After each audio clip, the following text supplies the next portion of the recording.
Wait, I'm gonna label this. White label it? Is that what you said? No, label this. I'll label this. Okay, gotcha. labelless. He went Lord of the Rings. The new labelless. Oh my The gosh. whiskey mug. Ah, Oh yeah, my it's gosh. good. It's good. Maybe it's Coke. Maybe it's whiskey.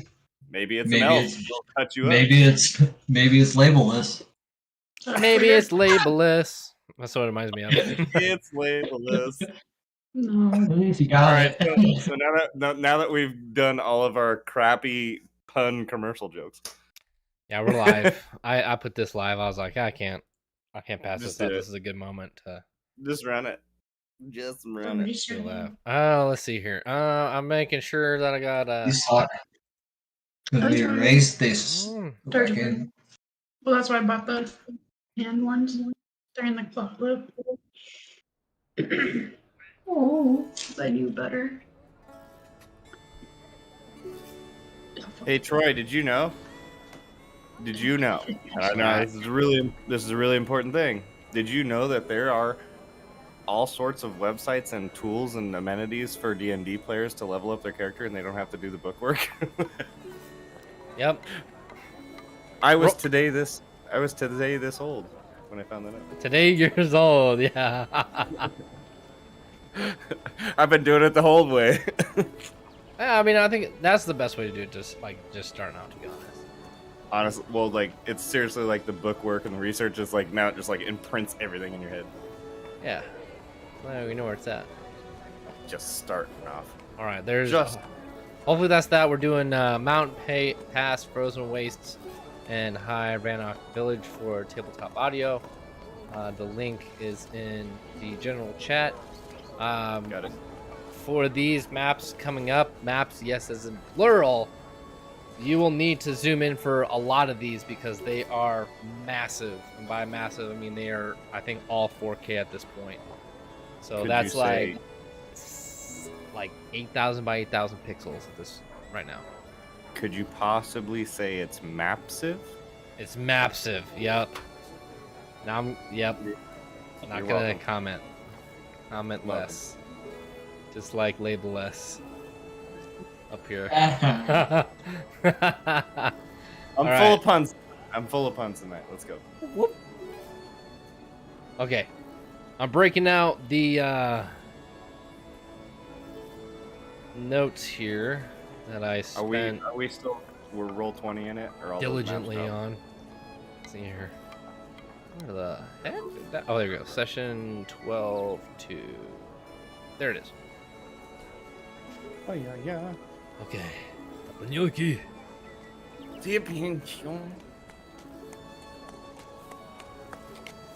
Bing. It says the Goblin Wizard performances deserve some respect.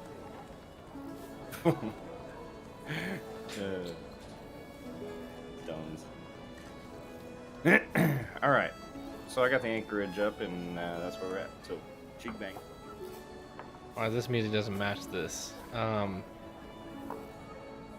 gonna pause this music because you guys right now are resuming in, and let me pull up that. Actually, first let's go ahead and have Aaron do the recap because I know he's dying to do it. So fire away. It's so good. Unfortunately, this one isn't as detailed. That's okay. We believe in you. So we left off with Vendrella finding both the venom sacs out of the Ankh. Avender decided to take 2 armor plates and the head of the beast, using some magic of his gust and the net from my pack to float a balloon out. I kind of took 10 pieces of meat and rolled them up in my bedroll, and from there we exited the lair of the beast. Took a 3-hour ride back to Milbrand. Found out that one of the horses was wounded, but we just dropped him off at the stable. Yeah. Made our way back into the Wild Run Inn and Avender boldly offered up the trophy for passage across the sea, and we ran into some ruffians who Mike Stouting quickly dispersed once Vendrilla made a scene with one of them. Sacks. We retired for the night. The next day, we stopped by Meats, and I tried to sell some of my now tainted meat. We did find a passage. I totally missed writing down the name of it, but some rinky looking boat we had to bribe our way on to guarantee a seat. Oh, what was his name? Yeah. Yep. Richard, I believe, or something. No, that's the stable guy. Yeah. That's the guy you guys got. I got Vendrella and Richard yelling at each other. I keep circling Richard for some reason as well, so it's not your fault. No, because as we departed, we heard in the background, well, Vendrella heard Richard yelling, "You guys killed one of my horses," or something along the lines of that. Was it Steven? Steven was the boat guy, yeah. Yeah. Okay, yeah. Okay. Yeah. Okay, continue. Sorry, didn't mean to. No, you're good. The second day, we ran into a heavy storm, and 63 people fell off the ship, including Avender and Pugo. Yes. Avender got knocked out momentarily, and Vendrilla did a wonderful saving throw with a rope and ripped us right out of the water like we were some little minnows. Which might I add is definitely noted down here in big stars on my notes with a triple dislocated wrist, shoulder, elbow combo. Yes. We did make land in Anchorage, and we learned that Vendrella knows the area, being from here, so we made our way over to Druid's Den to find healing for Avender. Yep. And we entered this festive abode with purpley haze and two guys that were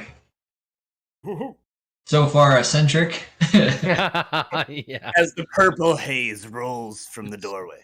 Yep. Yeah, I couldn't find a good song for this, but imagine like sitar playing from the Love Guru.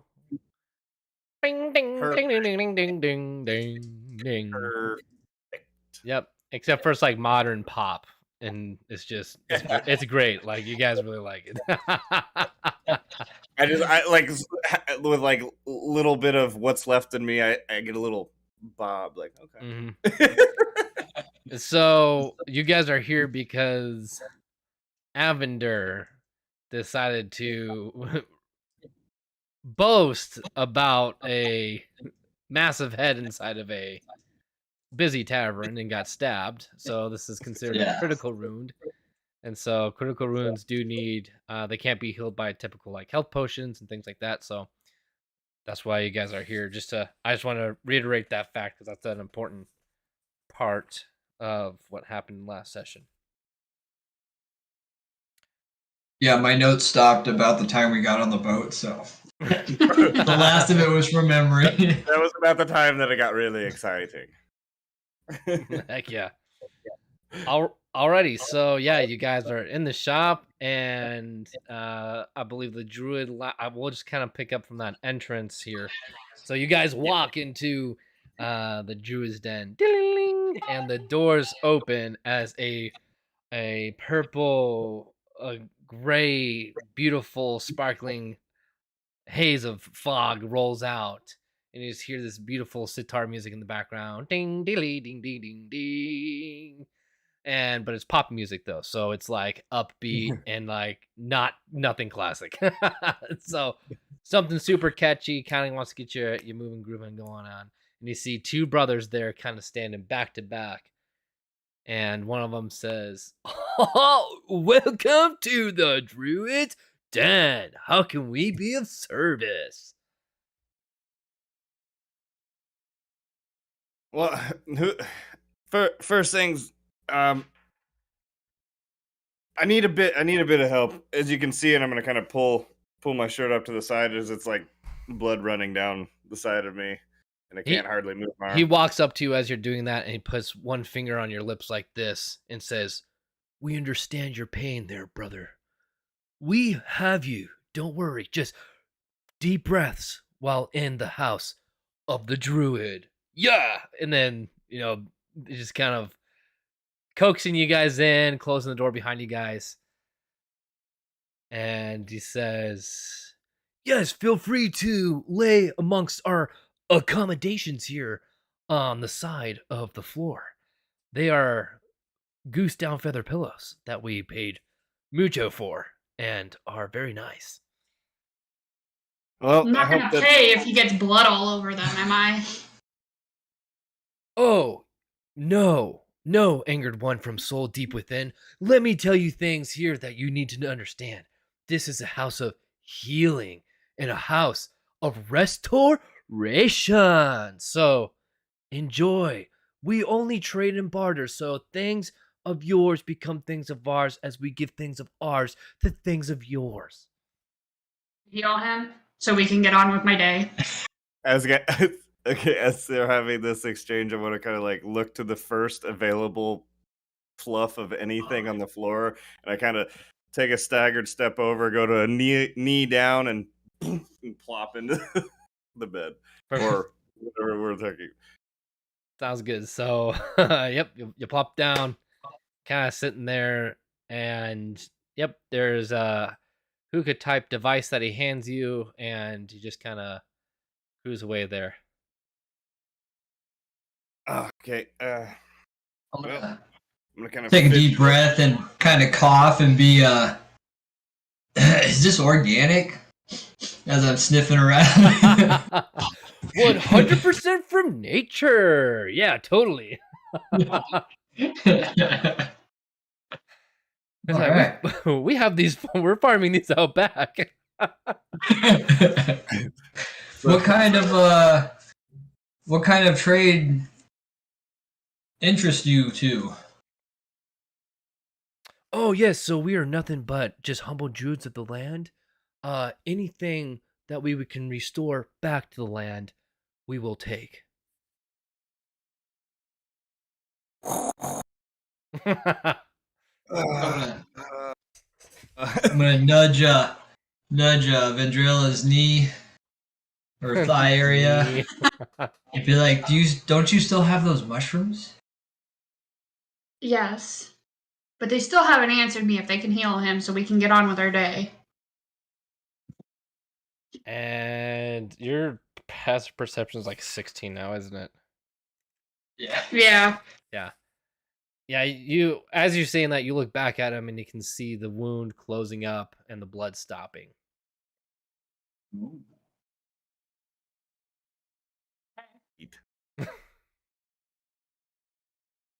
Does this stuff heal magical affliction? No, just of ye mortals' afflictions. Like that wound there. Oh yeah. Oh yeah. So I'm gonna take out 2 of the mushrooms I have and like hand it to him and like, how does this suffice for payment? Oh, we feel that this is very nice. However, we do require more.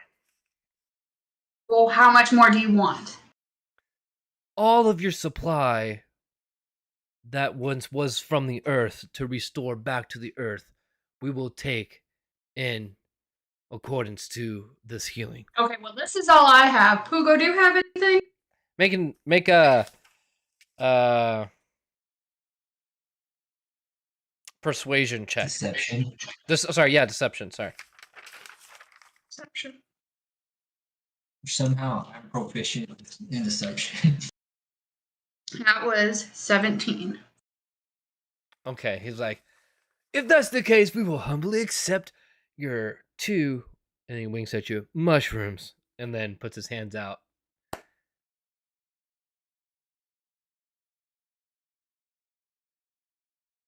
Do you gentlemen sell any potions? Health potions? Oh, you guys should try this.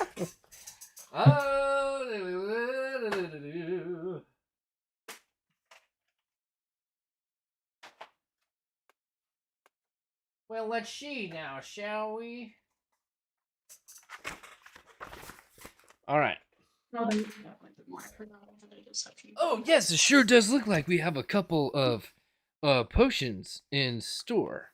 However, these are more herbal than your typical health potion. Let me see here. Do they have a shelf life?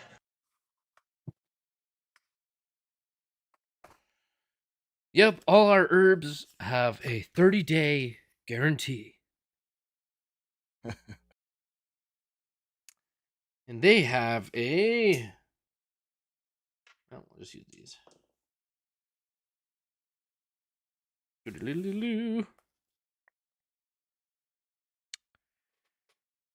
Oh, this isn't the right one.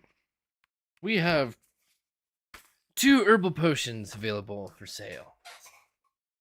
And or trade. What comes to the earth, return to the earth. I only have coin for a trade, Okay, my good friends. totally. Let's see. Can I, as they're conversing and talking about this stuff, like, I mean, I kind of like plopped down, face down, started sucking on this hookah here. And I'm kind of talk to me about what's going on here. Do I have any? I mean, I've so Vendrella seen that my wounds were healing up, blood was stopping and stuff like that. Talk to me about what's going on there. Am I obviously feeling a little better? Kind of noticing this myself. Yeah, I mean, you just described everything that was happening based off the conversation. So, I mean, is there anything you want to do outside of that? Yeah, I want to roll over, like kind of roll over, and look at me. Oh, wow, this is quite, and kind of feeling my arm a bit, kind of checking myself out, like this is incredible. And I'm gonna look over towards Vendrella and kind of go, Vendrella, an hour.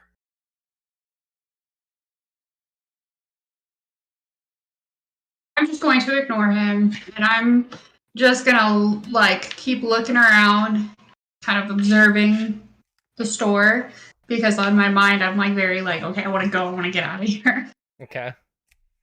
Are you like looking for anything in particular, or are you just kind of like looking around, or Look around okay? at this point. And Spencer, did you want to do anything else besides just kind of like check out the wounds and stuff, or was that kind of it? I mean, if it's the wounds, I don't know specifically how the mechanics are working on this hookah that I'm smoking, but I'm feeling a little better to where maybe I can sit up and gather myself to my feet. Totally. Yeah. Is it a So quick heal kind of thing, or? So how the scene works, like as players, like if someone like does like a perception or an investigation on you, and it's personal self, it's typically like known or aware to you.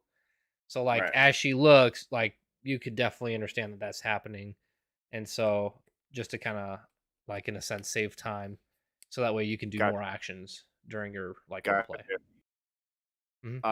Okay, so the wounds have healed up, and I'm gonna sit up out of the bedroll type cushion deal we got going on, and stand to my feet and kind of give a stretch, shake it off, and kind of check myself out. And wow, that was amazing. What is this?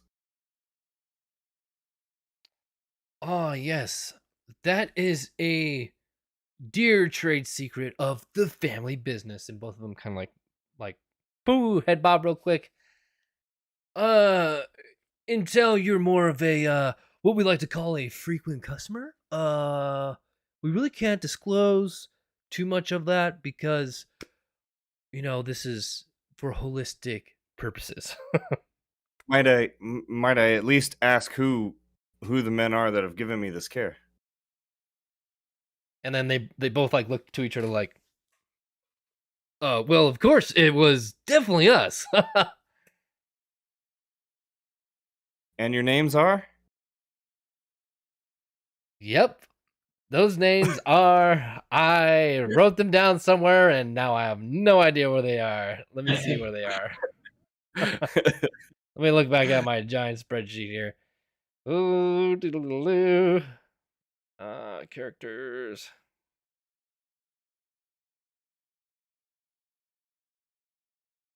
Doodle-doo. Characters, druids, other.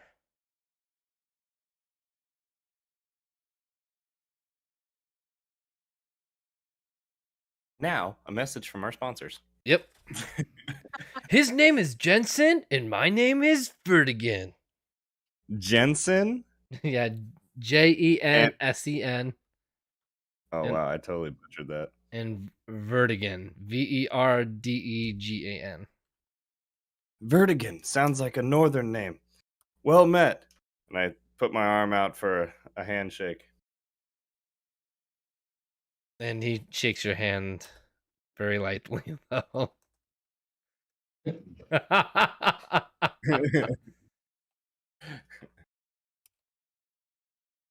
I think you is the dang it. Caught myself in that. Okay. So,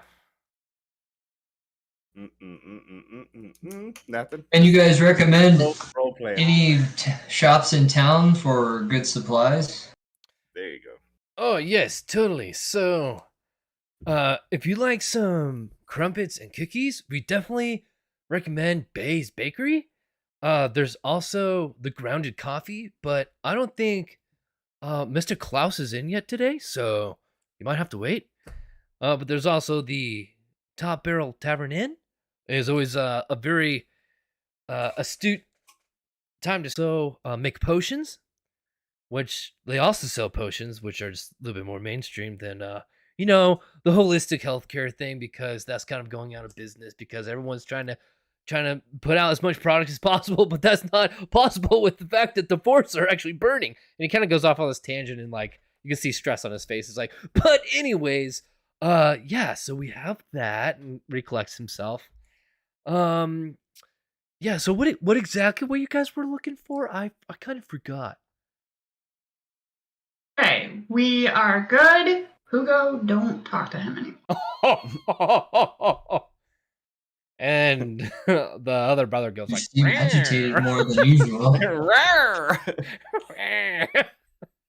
I'm gonna step forward up, kind of like right behind Vendrella, and I think we must be going because we have but an hour. We have 4 hours.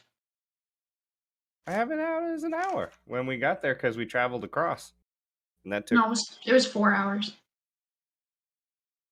No, you guys got like I think 3 hours, right? 3 or 4, right? Yeah. I thought it took up our time traveling across the river because we had 4 hours from Milburn. So when we got into town, there was a message that we received. It was supposed to be 4 hours from that time. Yeah, you guys have been here for about an hour. 20 minutes to walk in town, 10 to walk across town. 20 minutes just kind of derping around with the two brothers. So I'll recant that. And sorry, I was a little dazed from the injury and things. So we don't have much time, right? No, we should definitely find supplies before we head off out of town. Oh yeah, there's a general market towards the middle of Top Barrel Tavern Inn. Might be able to find what you're looking for. Well, thank you, good sirs, and I'm gonna head for the door. They both say, "You're welcome." Thanks. Head out. haul it out, and I'm gonna, as I'm walking out, kind of doing one of these numbers, like, wow, it's like good as new. Yeah, that's a full restoration. So any sort of health points, any actions, any was it you have battle points, I think? I can't remember what you have. The proficiency dice. So yeah. Yeah, the battle proficiencies. Yep. Yep. Oh yeah. Right. Yeah. So that was kind of what my question was about earlier. So thank you for clearing that up, gang mechanics wise. Oh, yeah. Cool. Gotcha. Yep. All right. So do I know how far it'll take, like how long it'll take for us where we're at now in town to get to Ironclad Pass?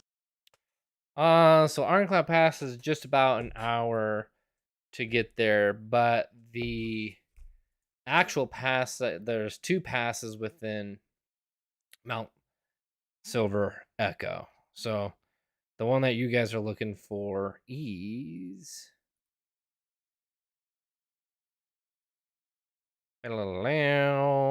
Harrowing Pass that rests inside the Ironclad Pass.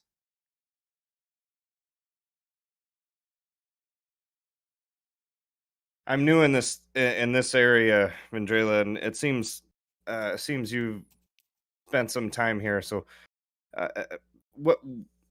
How long will it be? Do you know how to get to this harrowing pass that we're looking for? I have an idea, but it'll probably take us about an hour to get there. So whatever we want to get in town, we need to do it now. Fair enough, Pugo. Well, he did mention Mick Potions. I think we should at least stop by there.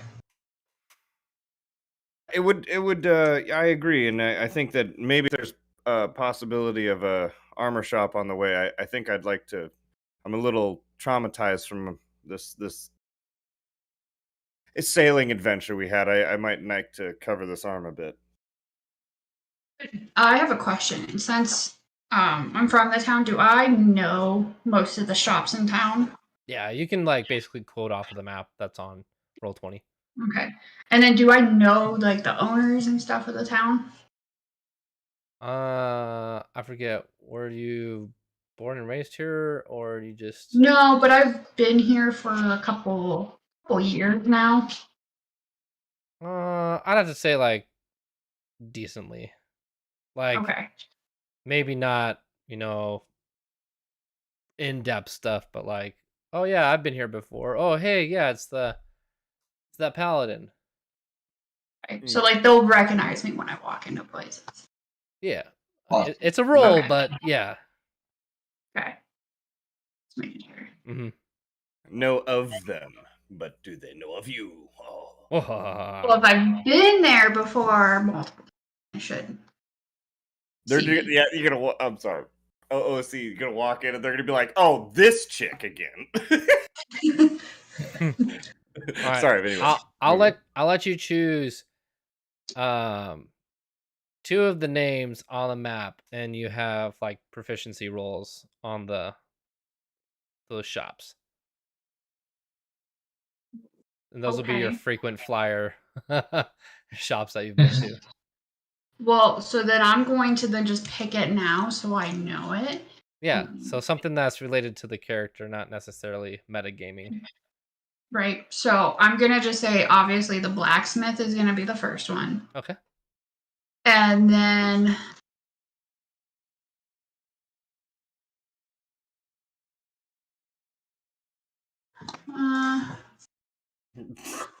I'm gonna go with the Tankard's Tavern. Okay. Mm-hmm. All right, sounds good. That's a deal. Write that down because I'm gonna forget. So you just have to walking remind me. out. Oh, I will. Yeah, just remind me. Be like, oh, I have proficiency here because I lived here for a year. I'm like, okay. There you go. Yep, exactly. All right, Pugo. Like, oh look, there's Beth's Bakery. They were talking about that as we pass.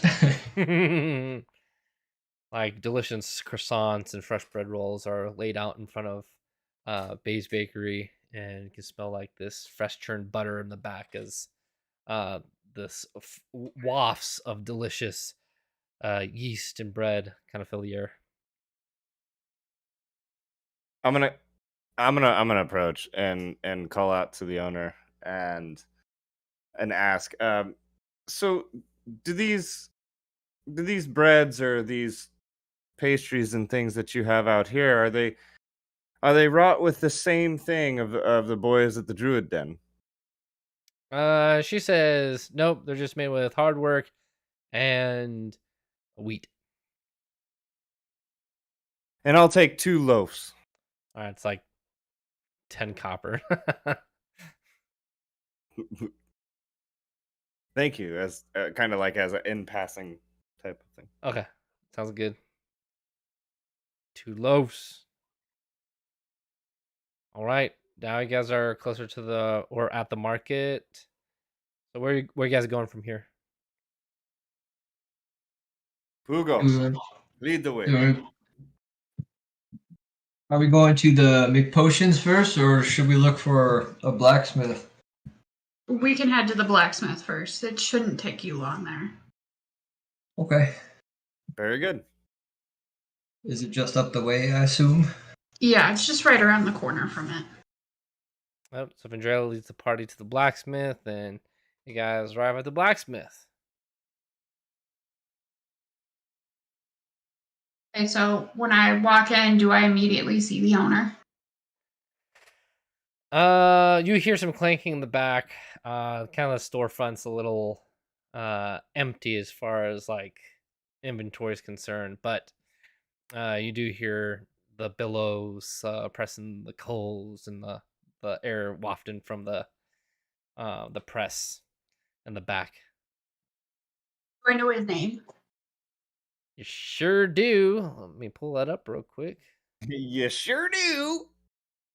See. Do. This is. Oh. All right. We'll just use this guy here. His name is Ron Firestone. Ron Firestone. Very good.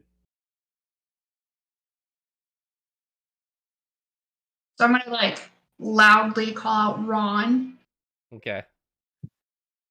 All right. You call him and.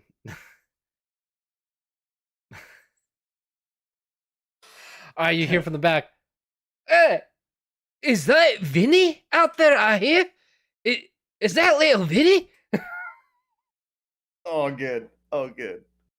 And you guys see this little blacksmith with rich red hair and beard twisted into a clean braid, ever so gently kissed with the embers of the anvilin fire as there's scorch marks across his hair.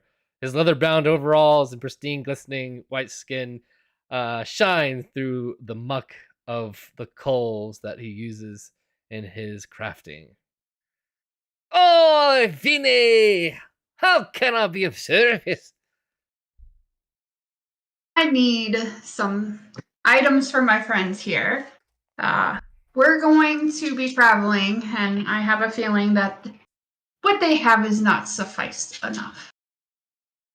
And as she says this, I'm gonna lean. I'm gonna come up to shoulder to shoulder with her and kind of lean in, kind of like so. Vendrella's over here and kind of put a shoulder to her and go. I need a little help. You know her. It's not so much protection for the monsters. It's from her. And he kind of pushes you aside and says, "Hey, Vinny, what's Blue Boy want?" I don't know. Just ignore him. Just ask him what he needs. We only really honestly have a short amount of time today. So is there anything you have readily available that we could take and I can pay you, or maybe they can just pay you. Just make it easy on me. Ooh, it's a little low on inventory, Nythul seed, all that whole thing going on right now. So everyone's buying everything they possibly can. But he pulls out his little notepad and little pen, that pencil they pulled out from his apron. It says, "All right, what are we looking at here? What we needing?" Well, first off, I want something of a molt of a bolster guard. Yeah, I'm trying to talk like you. No, I'm trying to get a bit of a bolstered guard here up the left arm because my last experience on a ship, I about lost it. Maybe some leather straps across that can at least hold this arm attached to me as I look. Ooh, are you left-handed or you right-handed? Well, I'm right. I'm right-handed. Okay. I'm sorry. I'm messing up with the accents because it's catching me too. Because I do that a lot. All right. I'm right-handed. How about for the wee baby back there? What can we get you? I could use a new dagger. Ooh, dagger. You know, daggers aren't really my thing, but I'll tell you what. There's a rogue's shop called the Shadow Dagger right outside of town that you might be able to pick up a little something for the little man. Not my specialty, but they might have something. I don't know. Scotch and say thank you and wait by the door. All right. Ron, you wouldn't happen to have anything special for me, would you? Oh, like what, my dear?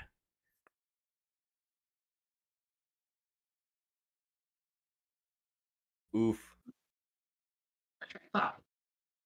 Wait, what? I lost my train of thought. No, it's okay. Roll for creativity. Now we're playing D&D. I just. I'll give you a second to check. Completely lost my train of thought here. Get your armor, your weapon, I know. extra weapon. Okay. My axe. My axe needs a little bit more. Just a little bit more power. Ooh, let's see.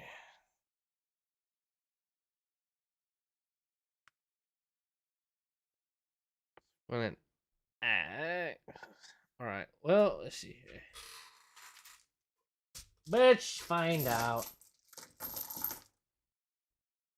I'm gonna turn away and go, more power, because I have a little bit of an issue knowing that she's stronger than me now. Yep. Okay, let's see here. All right, so I'm gonna give you guys a list of items he has. Okay. Uh-oh. So you just basically write it down if it's something that you possibly want. So he's got a net. He's got a sickle.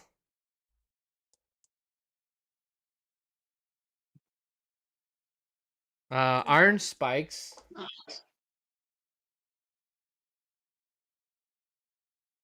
Case for crossbow bolts. A few robes. Regular traveler's clothes. Oh my gosh. He has a sledgehammer on hand. Like a warhammer. All right. That's a two-handed. A blowgun. A great club. No.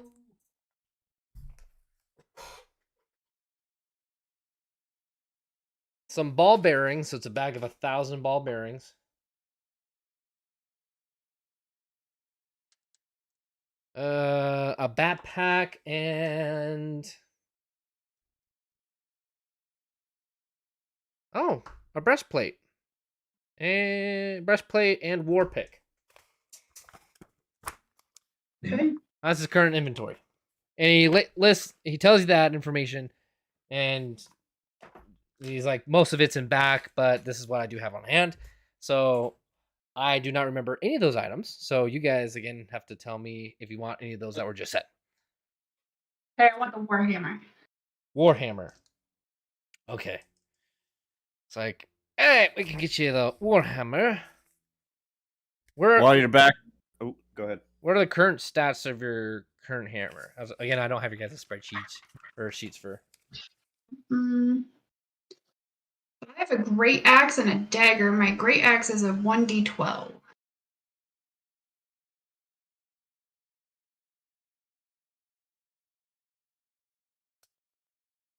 Okay.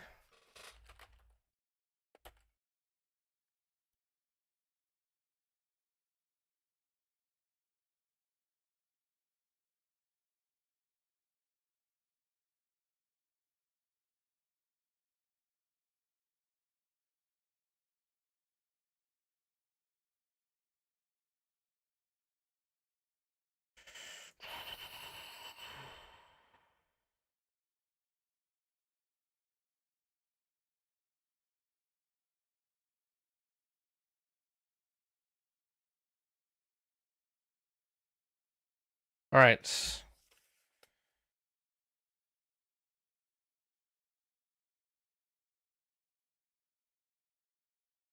This is two-handed. Okay. All right. What else? There's Spencer left. Just kidding. I thought you were gonna be a little bit longer. Sorry. Go. If you go back, Ron, I'd be interested to take a look at your breastplate. So my first question is to you: can your character wear plate? Did you take the feat for it? With the Battlemaster, yes, I believe I did. Because I didn't Or wanna do- does the character wanna have do- proficiency in plate armor? Because that'll also work. I And have what's your- proficiency in yes, I do. The plate armors, I do. I have proficiency in plate armors. Yes, I don't know what that is.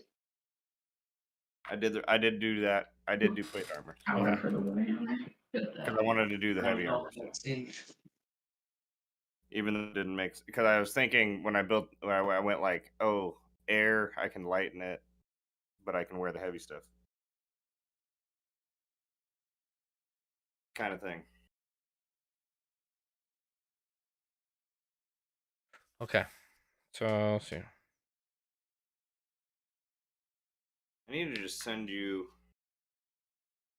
I don't know why we haven't done that, but I need to just send you my sheet.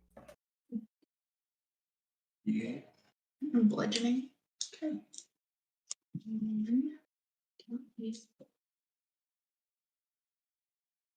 So class features and armor is. Oops, sorry, it's the wrong person. And what's your armor class at right now? My AC is 15. Okay. So I have proficiency in all armors as a fighter Okay. and shields. What's your strength at? Because minimum strength you have to have is 15. I think And that's exactly what it Okay. is. Is 15. Cool. All right, Pugo. Anything from the list of stuff from Ron Firebeard? What's your price on those ball bearings, sir? It piqued my interest. Oh yeah, it was actually well, kind of like scraps. So ball bearings. They're basically little things that pop off the edge of the weapons. I'll do like 5 gold pieces for 1,000 of them.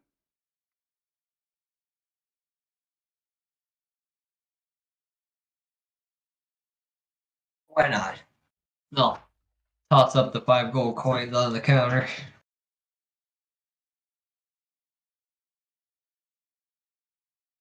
All right. Ball bearings have their own thing, so as an action, you can spill these metal balls from their pouch to cover a square foot that is 10 feet. 10 feet by 10 feet. A creature moving across the covered area must succeed on a DC 10 dexterity saving throw or fall prone. Is basically how those are used, or you can get creative with it, use them as something else or whatever you want. Right. I'll put that in roll 20.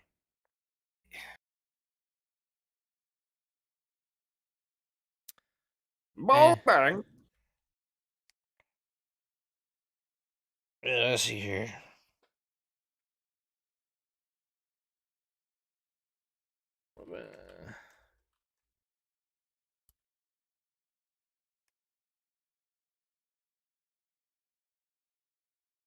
And a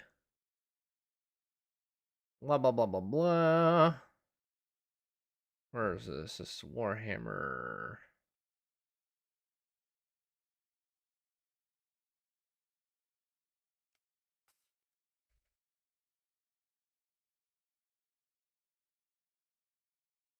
No. All right. Okay, so he comes back from the back and so he went ahead and did the sale here for Pugo. Comes back with the breastplate and the Warhammer. Warhammer is just kind of standard as far as like the looks of it. It's just a massive brick piece of metal attached to a pole. However, it does have some benefits here that come along with it as well. So this is Warhammer is two-handed. It is 3d8 bludgeoning damage, and it costs 60 gold. Oh, You guys are gonna need to that's good. make some money. All right, so I'm gonna pull out 60 gold and put it on the table. Ah, I'll say hi. Hi! We're all waving. You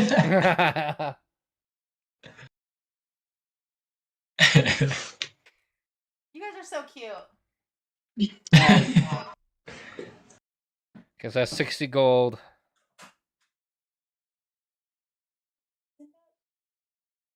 Yeah, you're welcome. Why? You'll like this one. Okay, and then he brings out the breastplate and says, "I have." So he has a breastplate, breastplate, and this would be +1 to AC. But since it's not a full set of plate, normally it'd be a 18 plus bonus. So since it's just a breastplate, it is a +1 to AC. However, the cost is 150 gold. Yeah, and just to give you perspective, a full set costs 1,500. So he's giving you a pretty steep discount for just a single piece. I'm gonna look and look kind of back and jingle my coin purse a bit and reluctantly,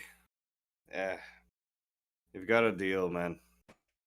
Put 150 out and count them out on the table and on the counter, and then like the last one, it's like, Okay, perfect. All right, so that's that. That's that.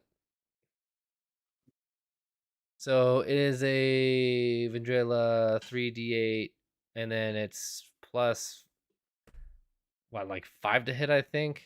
Whatever it is right now that you have plus to hit is +1 more.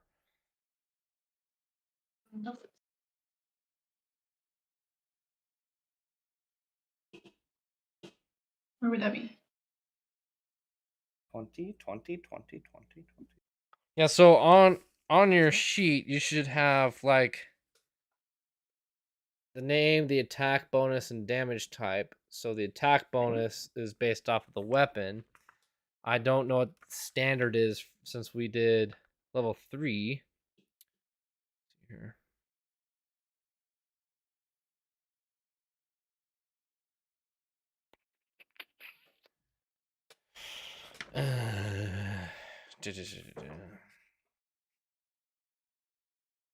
Kinda, yeah. Yeah, I did. You're good. Go ahead. What does she have? You have proficiency in two-handed? Yeah. Star sheet attack rolls only number damage calculated. Oh, wait. What's this? Okay, proficiency bonus plus your relative ability modifier. Strength for melee weapons, dexterity for ranged. So it's your proficiency bonus modifier plus your ability modifier, so strength. So your strength's like what, 16 or something? So Yeah. 16. 3 plus 2 plus 1, so 6 total. Wait, you said Holy 15? smokes. 16. 16. Okay, so yeah, it is. It is plus 3, plus 2, because everyone's proficiency is plus 2 right now, and then plus 1, because that's the. What's on top of that? It's ridiculous. So when you roll a d20, now you plus 6 to it, and then you roll your 3d8 damage. And just literally obliterate everything. Wow! On your I love the dynamic of like how she's like Oh, quiet and like doesn't like talk much, and she's like way OP, and I'm over here like Mr. Tough Guy, and I Yeah. have it. I love it. All right. So you got your stuff. He asks if there's anything else that you guys need, but he doesn't really have much. But thanks for business. and out to make potions. I'm gonna put my breastplate on and ting ting. Yeah, looks good. Woo! All right, off to make potions. Here goes. All right, make potions. You guys enter and make potions. There's all sorts of colors, all sorts of vial sizes. It's kind of pretty barren as well because again the Nythul seed race is on, and so you guys can see that there are some stock. Is there anything in particular that you're looking for? Yes, I'm looking for a couple health potions and maybe one of poison. Resistance or damage? Damage. Okay.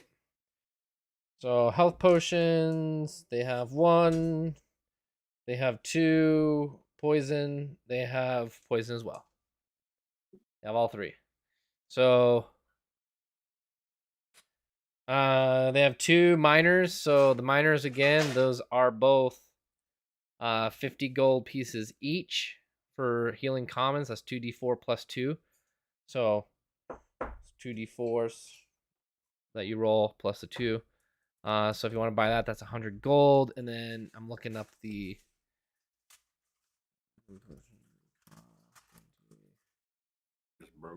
E. Potion of poison is 100. Wow. 100 gold pieces. These are all gold pieces for these. I'll take one of the minor health potions. Okay.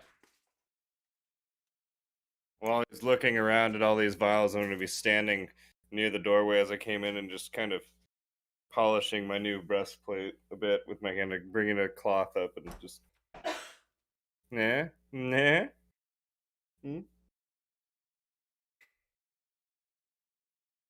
That was a 1d4. 2d4 plus 2. I put it in the roll 20 notes. So Okay. it's 2d4 plus 2.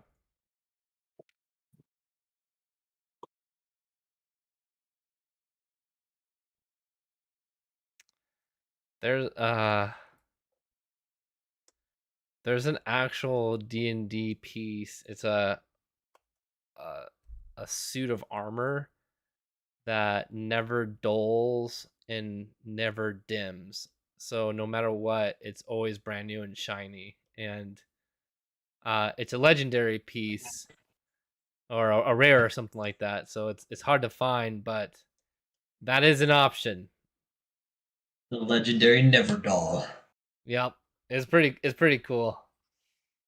Okay. So no matter what, you could get like blood on it and something could die on it and it'd be super shiny still. And it never scratches, it never dulls, nothing. It's just you're this gleaming beam of shiny armor. I mean, I think I have found my ever-ending quest. Your quest. Forget the Is that, Nythul seed. Give me that armor. That's it. Where are we going? Oh, what? Does that give you dim light when you're in a dark cave? It reflects shiny. light.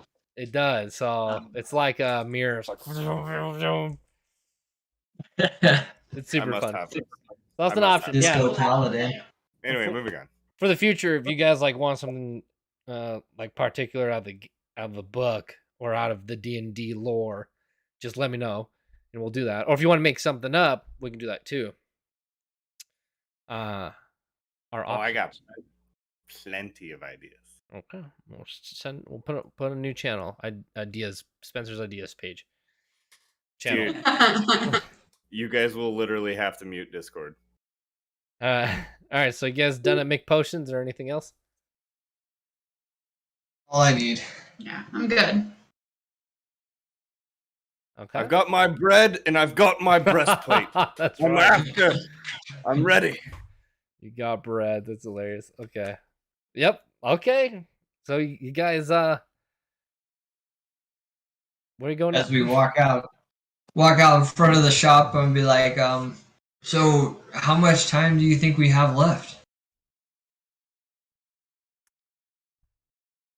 Like an hour and a half. What? Hour and a half. So we got time to stop at one more place. The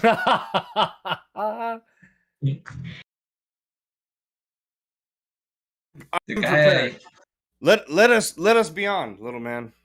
Mr. Braun mentioned of the shadow dagger.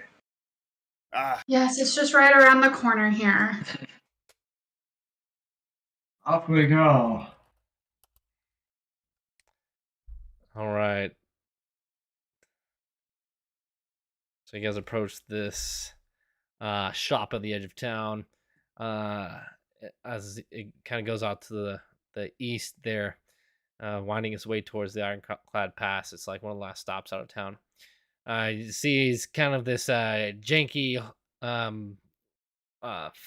flying shield back and forth with a black dagger on it. As you enter it in, I see a bunch of shady characters, but also some normal people too that are kind of hanging around the bar, and also it's like a bar / shop. So kind of think of like game shops nowadays, where it's like the front is all games and the back Right. is the bar. Yeah. I like those game shops.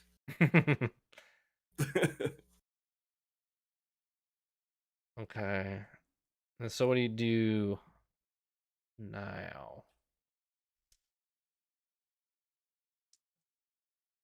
Is the bar and the shop keep the same?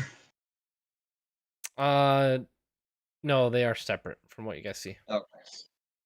Can Well, I'm I gonna go ahead? walk over to the shopkeep real quick and then ask if they have any daggers on hand. Sure. Let's see. Oh, looks like they might have one in the back. Nice. All right, yeah, Spencer. Can I like as he okay, come on, because I'm like we're doing a scene here. He just walks into the place called the Shadow Dagger and walks up and says, "Do you guys have any daggers?" I'm gonna do a perception check and see if like anyone is like, really this guy, maybe, because like what I mean, this is supposed to be. The guy told us this is supposed to be like a shady place. So I guess what I want to do a perception check on to see if anybody is kind of giving us the leery eye. You can do that when you DM. All right, so let's go ahead. Yeah, that's more of a DM thing. Like that's Got you. this time I didn't want to take to do that.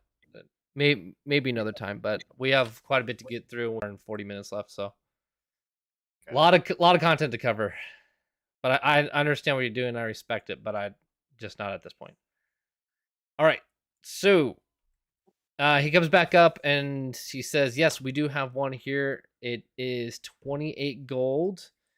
It is a 3d4 piercing damage dagger, and it has the same property. So it's finesse, light thrown, which is range 20-60.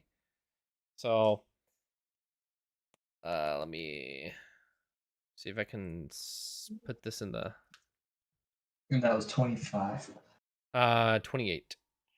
28. 20 gold pieces. It is 3d4 plus 2.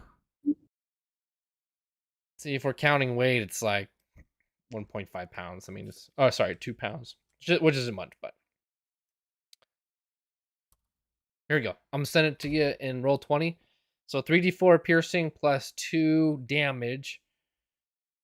2 pounds finesse light / thrown range. So range is 20/60. So throw it up to 60 disadvantage, 20 advantage. I think that's how that works. I can't remember. Yep. We'll have to look it up. All right. I get that. I chalk up the 28 gold pieces and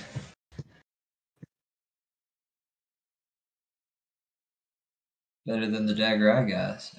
Yeah.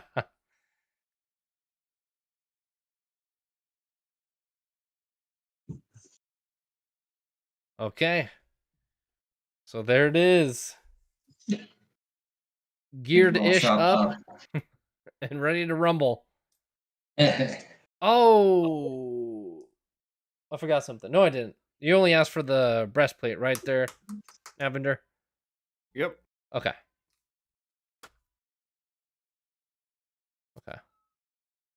Okay. Cool. All right. You guys are good to go? So, like, what time of day is it right now? It is 2:00.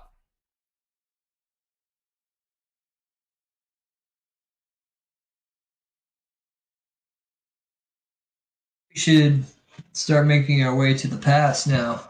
Unless you guys need anything else. Agreed. I'm with you, Pugo. You have my plate as I clink my chest again. I'm sorry. Did you add pepper? Yeah. Yeah. Well, now, Vinny the Assassin's got our new big hammer. Don't call me Vinny. I couldn't pass up that opportunity. I'm sorry. Too good. So I'm gonna like look at Pugo and That's one Christmas tree. They have 2. I'm gonna like glare so hard at him that I want to intimidate him. Yes, roll for intimidation. That is a 18. Oh yeah, Pugo's shaking his little baby boots. it's 18 plus 3. Oh my gosh, a 21. Okay. Yeah, Pugo's a cowering. He's like, oh, yikes. Please, My I bad. didn't mean to insult you. It's a high roll. Yeah, so for those instances, when you guys do like role play as far as like against each other, you guys can act all that out and determine like how you would respond in those situations. Just for future reference. Right. I don't want to do all of it. In my back of my mind I do. But at the same time I'm like, I shouldn't. So you can just talk. That's the same problem I have when I'm like, hey. Sit down. I wanted. yeah, you got that DM figure that player problem. I had that before too. I understand. Can't separate it. It's stuff. Yeah. All right. So you guys are done with Shadow Dagger. You guys on your way to the Anchorage Pass or Claw Pass. That's Vendrella leads us. Vendrella, are we close enough to the pass that we will make it on foot in an hour?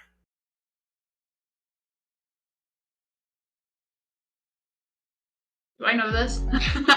Yeah, you can. It's a hiking type of thing. Yeah, we should be okay. It shouldn't take us too long. Oh, good. Okay. No more. Pugo, wounding can you horses. keep up? Right behind you. As I turn around and I don't see him. All this walking. Should be back on a boat. Damn, yeah. Okay, so all right, you guys heading there. Let me make sure I get that right up. Okay.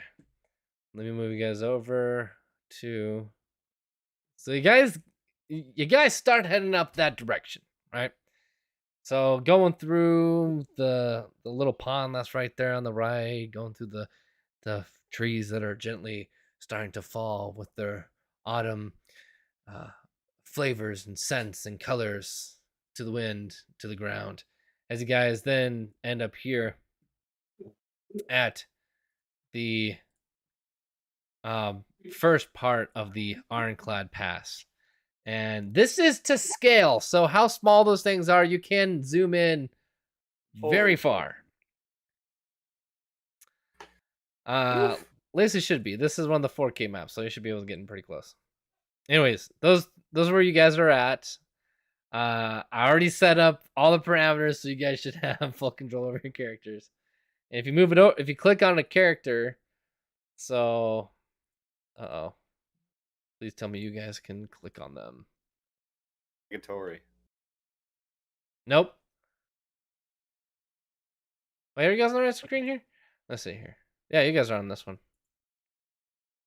Yeah. See. We're on the screen. They gotta be in the token layer. Oh, I had to reset my computer before this, so I'll have to redo all the parameters. That kind of sucks.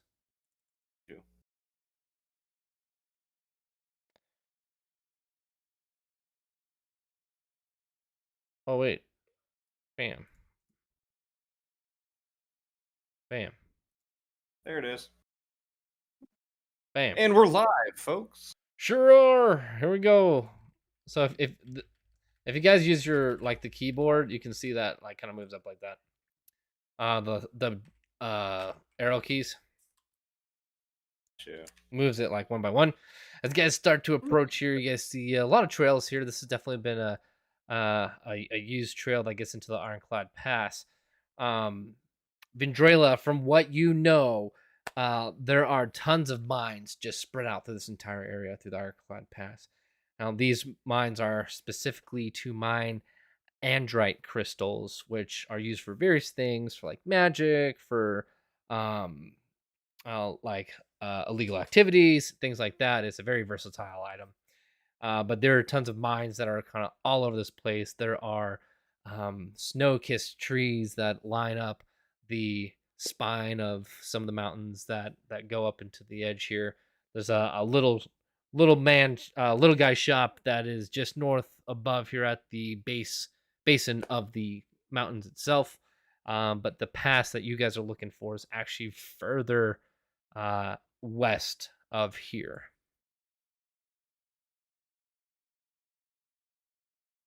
Where are we to, Vendrella?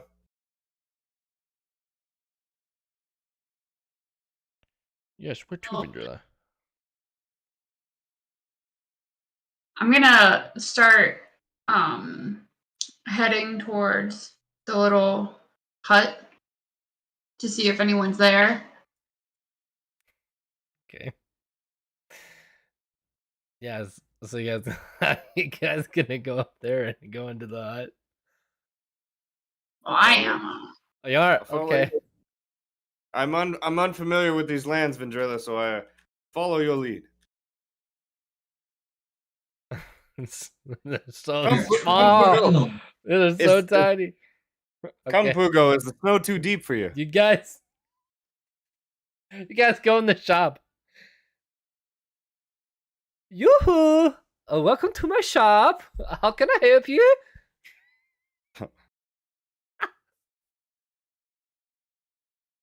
Would you like some snow boots or possibly a planter for your trees? Yes. So these are the types of wares that you sell here?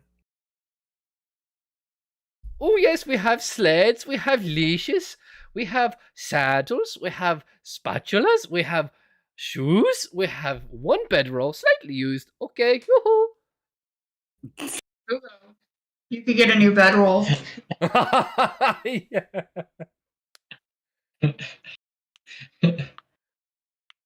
How much for your bedroll, sir? Ooh, this thing here, it'd be just 10 silver. If you throw in a pair of shoes, Ooh. what would our deal be? A man has to make his living, so I'd have to say no, but thank you. Ooh. How much for the boots? Oh, that'll be 5 silver. I'm gonna throw 5 silver on the counter, grab the boots, and hand them to Pugo. Thank you. I'm gonna give up the 10 silver for the roll. You guys have seen Frozen before, right? Yeah. Yes. Okay. Yeah. That's exactly who I thought you were trying to be like too. So it's great. All right, good. I just want to make sure we're all on the same page. Perfect.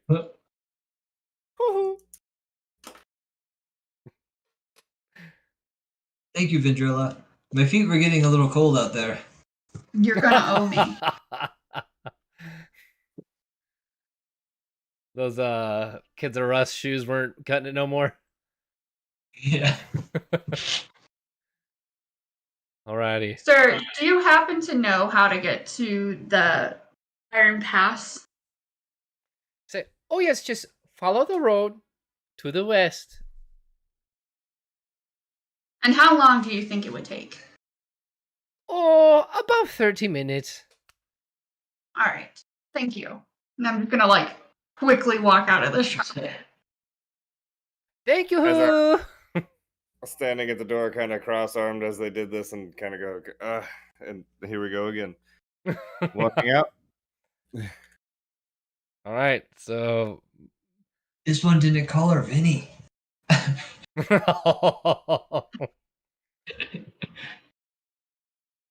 Only one is allowed to call me Vinny. Why so? Ron Firebeard. Boogo. Are you going to carry those boots, or are you going to put them on? She left in a hurry. As I'm stumbling, trying to keep up, like sliding one foot into one and hopping, and then All right, so I won't painstakingly make you guys drag your characters all the way across. All right. Oh no. Let's travel. Let me see here. What happened? Oh, is this a?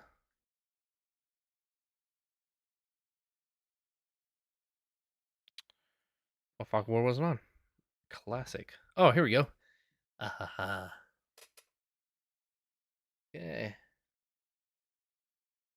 That's so good. Dude, great map. Thanks. I dig it. I'm just like enveloping in it. What about much cool stuff. You about to delve into this one? All right, I'm moving you guys over now. And all your tokens are already pre-set up, hopefully, because again, I spent way too long on preparation today. Got it. We're good. All right. Yes. All right, so just relax here for a second. I do have some reading for you guys here, just to set the scene. All right. So, upon reaching the Harrowing Pass, which lives in the Ironclad Pass chutes, as you approach, you notice a massive ice formation that are set from side to side of this pass, forming an impenetrable wall to the other side. Swirls of clear, clean ice mixed with smoky hues are transient and beautiful to watch. This is due to the indestructible ice known as Anoxi ice that covers the path in front of you. At second glance, you notice a thin herd of people, including elves, humans, druids, and others, looking to get through the Harrowing Pass, each carrying a distinguishable lump of venom sacs, just like you guys. This group is noticeably smaller than the first at Goddendale's gates by about half. While dazed in delight at this great wall, walking towards the group of others, a sharp ringing is heard in your ear. Welcome to the Harrowing Pass. Please form an orderly line and make your way to the Anoxi ice at the designated location. Thank you. Click. As the message ends from your ears. From the back of the line, you can see from your place there in the line that the first contestant is in a party of 3. A thuggish brute and 2 dainty women hold 2 venom sacs. The first one barely cuts the sack as to spray the ice in front of her. A stream of acid hits as steam and smoke rise in front of her to reveal a bridge on the other side. She passes through, and just as she does, the wall refreezes over, stopping the woman and brutish man from entering. so 2 are still left on the other side.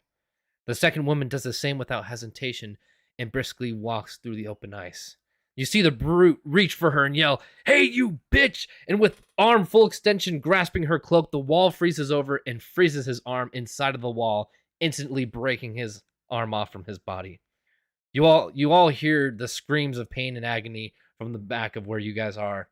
He turns around to the next party behind him, and with one arm threatens the group behind him for their venom sac, and moments later you hear a thud on the ground, and continuing smoke goes and goes. As the line starts to shorten, you all get closer to the wall, and you can hear similar outcomes from the groups that didn't have enough venom sacs. People fighting and alliances betrayed at the very last moment, all in hopes for the gift of the Nythul seed. There are only now a few groups in front of you guys. What is your group doing? I'm standing here in slackjaw because that dude just got dropped with his arm getting cut off. Like, okay, so realization. Whoop, whoop, okay. No more metagame. Here we go. Okay. An idea. Clearly, we only have enough sacks for 2 people. Hugo, you're going to have to hold on to one of us as we go through. It just makes more sense because you're smaller. You and I are of the same mind, Vendrella. Go ahead and roll a perception check with advantage there, Vendrella, from what you saw.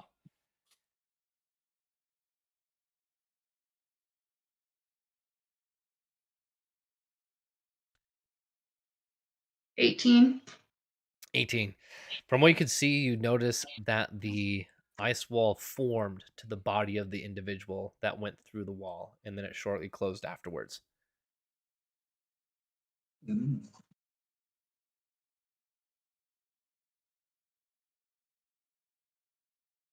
That's a Believe we've got ourselves in a bit of a sticky wicket. But you know that. So it forms to the person as they're walking through. Yep. Like if I had CGI, it'd be epic right now, because it'd be like, if this was passing through, it'd be like real quick as the person walks through. So we couldn't do my idea of like little baby sack Pugo in the front or back. I mean, that's a chance you're gonna have to take. Let's do it. Okay. Wait, you're 6 what? I am 5'5". How tall are you, Evander? 6'2".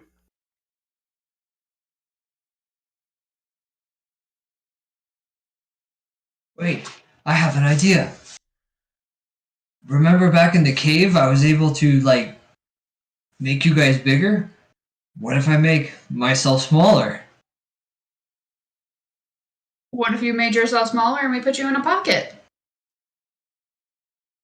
Not that small. God. You're already small.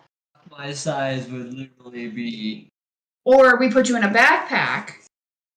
foot and a half. You're already small. A little over a foot and a half. Okay, foot and a half would fit in a backpack. So, okay, so as you guys are standing there, you guys do notice that y'all have high enough passive perception. Also, the line's moving while this is going on. That some more are going through the line here. I'll just kind of move these all up here, and it's getting closer. There's also give me here. There's like a little couple, a couple sets here behind you as well. So you guys aren't the very last. And so, as you guys are standing there, a small, dainty young woman comes up to you with long locks of golden hair, just the size of Pugo. Yellow rays of sun attached to her head. Well, hey there, strangers. You all look puzzled. Not to mention kind of lost. So, you guys need any help? And Vendrella, you can see that she's holding 5 venom sacs on her shoulder. Just standing there. I have a question for you, and I really hope you'll be willing to help us here. How much for one of those venom sacs? Well, you see, I kind of have a height issue here, just like the little guy over there. So, there's some things I just can't do. I was hoping maybe I could tag along with you guys. Well, if I give you one of my sacks. I think that would be okay, considering we only have enough for 2, and we're trying to figure out how to get the little one here to be able to come with us. And who are you? What is your business of trying to get? I mean, the Nythul seed I understand, but you're trying to trek this alone, and how did you procure 5 venom sacs? She kind of like, she's in this like little red dress with a little fluff at the very bottom and like hiking boots with some stockings. She sticks out her hand, puts her hand on the hip, and like kind of does that little, I don't even know how to call it. The ladies do, just putting their hands out. It says, "My name's Celeste, but you can call me Miss Celeste, and it's actually a pleasure to meet you." She extends her hands out to you, wrapped in tight, spotless white wrist-length gloves. While shaking her hand, she looks over the rest of the group with her head half cocked. So she's like,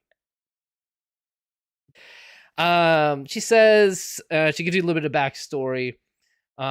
She's actually 48 years old, and she's won the Nythul race already. She wished for immortality, winning the race a few years ago, or a few decades ago. And she is willing to help out the party. And that's about me. What about you guys? Well, as if I sit here and I have my concerns and my questions about you. If you're willing to help me and my friends get through this wall, we might have further discussions on the other side. You can roll for insight if you want to know what, like if it's genuine or not. Yeah, I'm gonna do that. That's a critical fail. Yep, wholehearted, super friendly. You kind of like her in a weird female Puga way. So I grab her and put her on my shoulder. You know? But look, you can have a girlfriend. But why if you have 5 sacks would you be willing to help others? Why wouldn't you just go through? Well, you see, usually the third and fourth part usually involves either swimming, which I hate swimming, or it also involves climbing. So, and I really don't want to deal with either of those. And it's just kind of better to team up, but I usually like to do my own thing too. If we accept your offer, you just want to party up for return? Sure, just I'm kind of here along for the ride, and I actually have to say something to Moltrin himself, that old bastard. What do you need to say to him? I want to give him a piece of my mind. And she raises a fist and really doesn't say anything else, but kind of pouts and goes, Well, what did he do to you? That's just the thing. He doesn't do anything. He doesn't interfere, doesn't do anything, doesn't help the people. He is a lazy titan. That sounds about right for most men. She just kind of giggles. I'm gonna kind of put my arm down and kind of give her a pat on the shoulder and say, "Well, as far as it goes, looks like you're going with us." And kind of give her a pat, like on the, kind of like a friendly shoulder pat. As you pat her, it's like hitting a brick wall infused with steel. That's kind of what I was. Got it. Huh. So how do you suggest we get through this? Oh, well, I mean, you guys have With the stack. watched what they were doing, right? Kind of like sarcastically. Right. How do we get all through safely with Ventrella, considering you you're have going to help us? Yeah, she just takes like a sack off and hands it to Poog. I'm just assuming that Puga didn't have one, so hands one to Puga. Yeah. I think I have mine in my packs. You have Yeah, the two. in You your guys are pack. good. Oh, I actually, dang! So I Puga don't could have one. choose. I don't have one, so I'm gonna look down to her and go, well, it seems I was the small friend in need of a sack, if you don't mind. She's like, sure. Here, and just kind of Thank you. hands you one. Boop. Yep. Shall we go together? Well, actually, are we up? Yeah, whatever you guys are. Let's see here. Yeah, we'll just.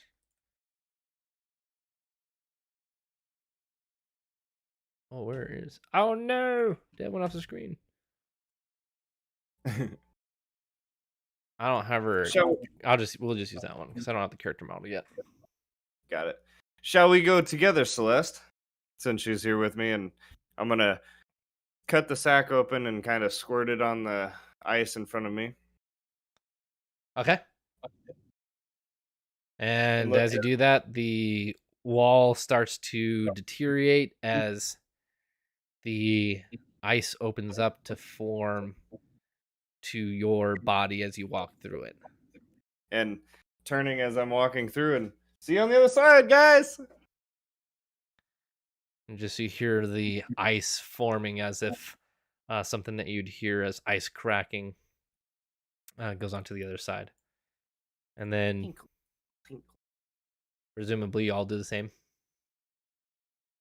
Oh, we definitely take the two out of the pack and give one to Vendrala.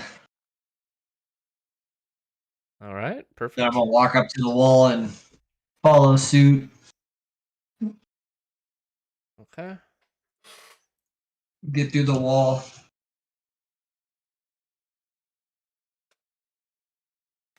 All right. So you guys make it through the wall. The same thing that you guys saw earlier with the wall just kind of dissipating and then forming, then letting you guys go through. On the other side, immediately is a massive cavernous trench that has been there for looks like decades, just about 100 feet across as this wooden bridge is creaking with every step as you guys walk over it. It's about 10 feet wide by 100 feet long with supports on each end as well. As you guys approach, I'm working on also opening up the map right now. So let's see. So as you guys approach, you guys can see the rest of the group, the rest of the people there. So let me put you over here. You're over there, and Celeste is there. Oops, someone moved over someone else. Okay. And then let me go ahead and settings. Oops. Oh man, I messed that up.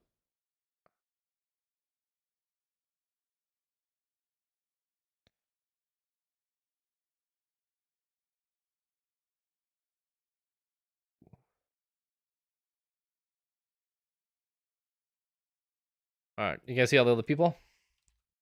Yep. Okay. So you guys see all the other people here with this giant cave here off to the right. And everyone's actually just kind of standing here like, ooh, like, what's going on? What do we do? It's eerily silent. There's no more wind. There's no more snow falling. There's nothing. As you guys are standing there, you guys kind of hear these moans and groans, not necessarily coming from the people, but it's actually coming from around the camp and area. So as you guys are standing there, people are just kind of chatting back and forth. The crowd's getting louder and louder as you just hear these roars coming from all around you guys, surrounding you guys. You see a whole pack of Yetis and Yeti tykes, which are just baby Yetis, all around you guys. And this is where we roll for the raid initiative. No! Oh, Stop initiative. Okay, +2. Let's go. All right. So let me get that music bumping. Sugar.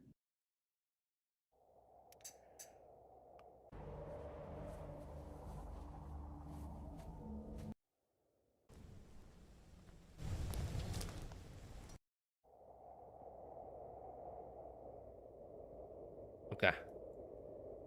Let me go back here, zoom in. Again, you should be able to zoom in far for this one. All right. It's going to be epic. Looks pretty epic already. Oops, that sounds too loud. Okay. All right. Let me get some paper here.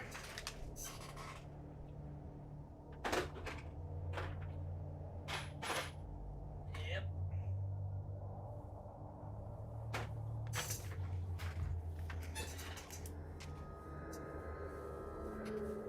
Okay. All right. Aaron, what is your... that is 5. Okay.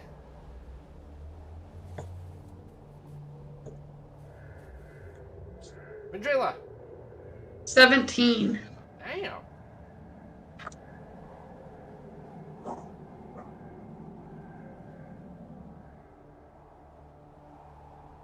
Okay. Evander. You're gonna love this. That's a whopping 6. Ah. I'm the worst fighter. Literally, that should be my tag name. The worst fighter ever. Fucking low roll. Okay. Oh. Oops, those two are on top of each other. Let's not do that. Okay. So...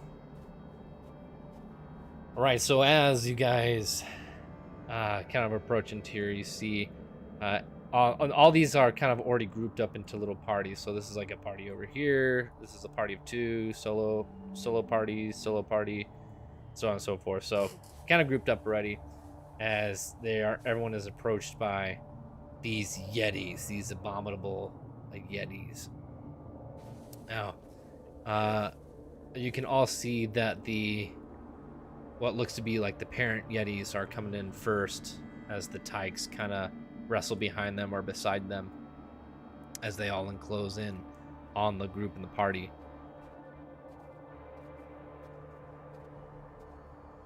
So I'm just grouping everything up real quick. Oh, you're in PP.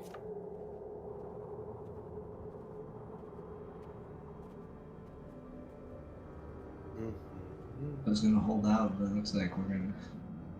I was gonna see if we could run away.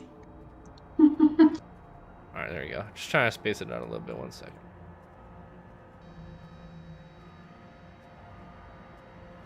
All right. And then, of course, you can hear just yelling from everyone else. They know what to do. They're all adventurers. They're here to fight. And so they know it's Tyke, and this is the Nythul seed that everyone's after. So everyone's pretty much battle ready to go here. As everyone breaks out into their own groups to kind of start fighting off this Yeti invasion. Now, let me grab the stat blocks here real quick.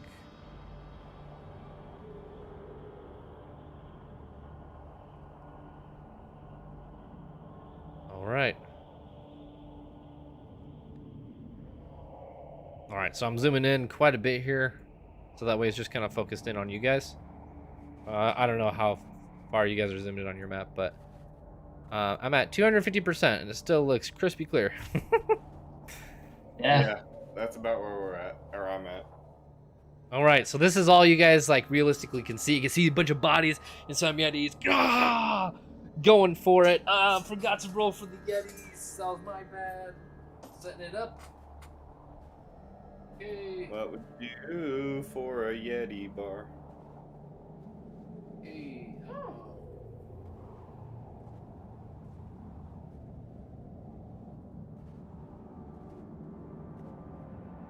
Yeah, that's. Oh, dang. First time when the party doesn't go first. Okay. All right. So you see one of these little tykes run up. Goes for an attack here on Avender. The attack. Let's see here. What is it? This is a... For it. Gopher. Gopher.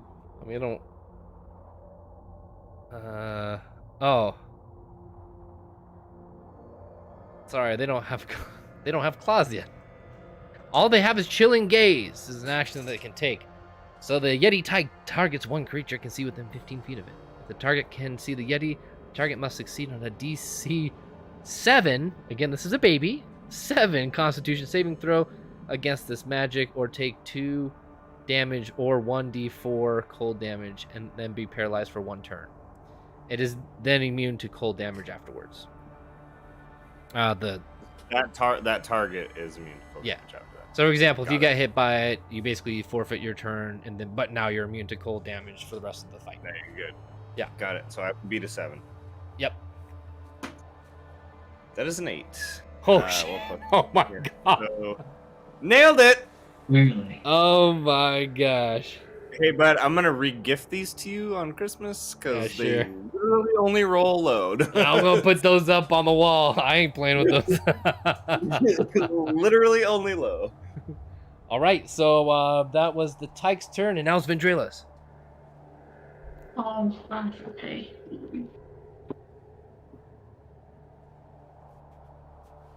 All right. I'm gonna just pull out my Warhammer and pretty much just swing it towards its head. Okay, which one? You got a Tyke to your left.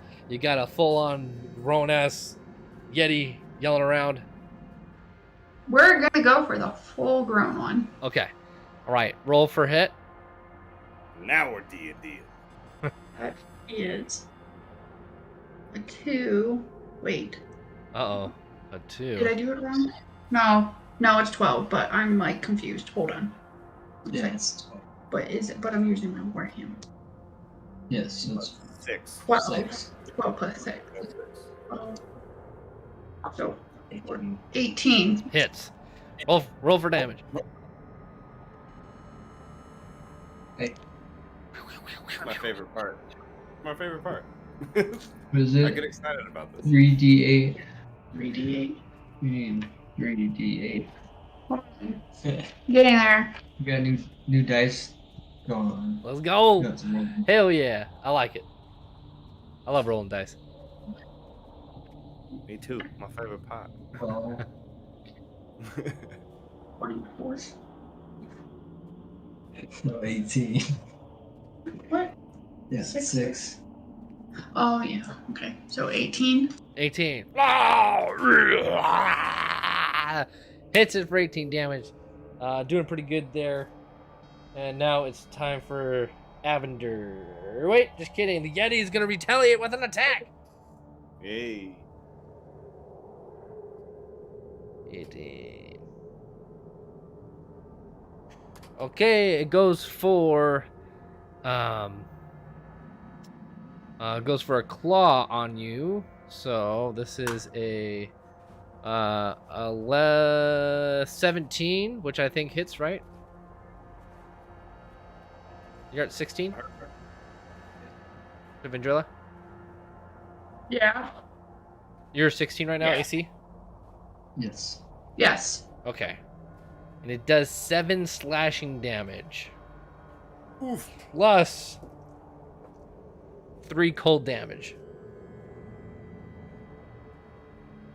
It's a black toe.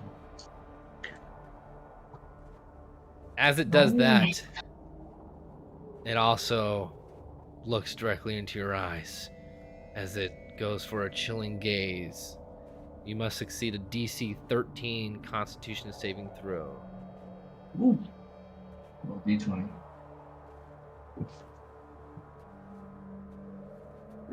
Those modifiers. Yeah, don't forget modifiers. Constitution bonus. Lot. So 13. It's a 13. 13. All right, you save. Haggy. Yeah, so you make a saving throw against it. So, you don't take any additional damage now, and you just basically stare right back at it and say, "I'm Ventrila." All right. All right. Now we got 6 Avender. Okay.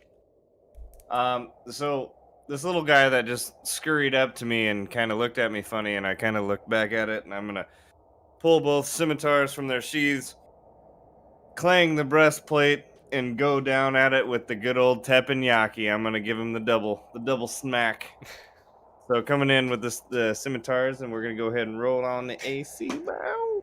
All right. And that is a 13 plus 2. That is Hits. 15. Sick. Okay, so we have 1d6. That's a 3. And so I'm gonna do the teppanyaki. So Okay. going for another one. So let's go ahead and roll for hit on the second attack. There. Okay. That's a 4. That's a 6.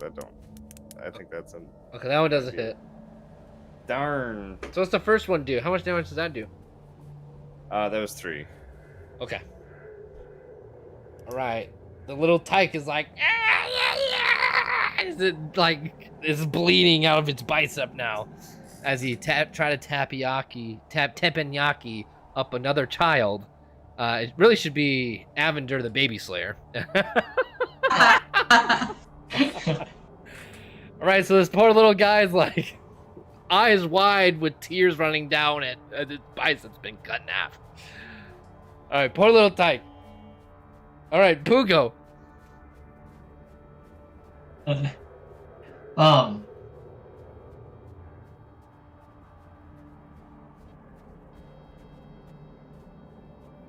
Let's see.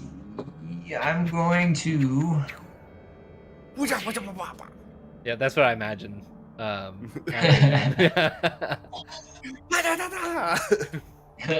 You need a headband. That's what you need. Like, I need a bonus. Dude, work with me. you work with me. I'm not. I just fed you the idea. Can I? True. Sorry. Can I move and then cast a spell, or is that the action first and then spell's No, not a bonus Yeah, action? you can move. So no matter Okay. what, you can move up to 30 feet every single round. I didn't know if that just ate up the action or not, but okay. Now I'm second guessing it. You know what? We're gonna roll with it. You can go ahead and move and shoot.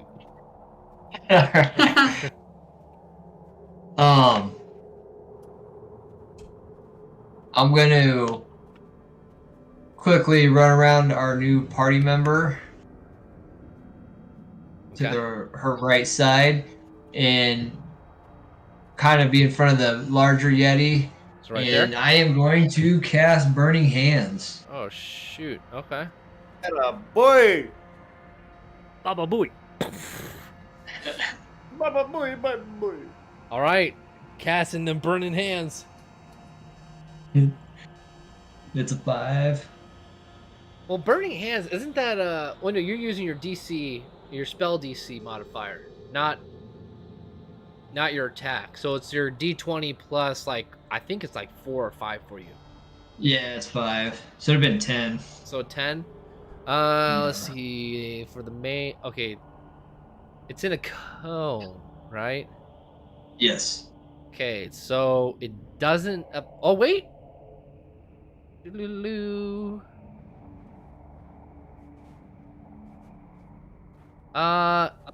It doesn't hit the big one. It's a 15 feet cone, if I remember correctly. However, it does hit the one behind it. Little baby. The little baby, yeah, is scorching it.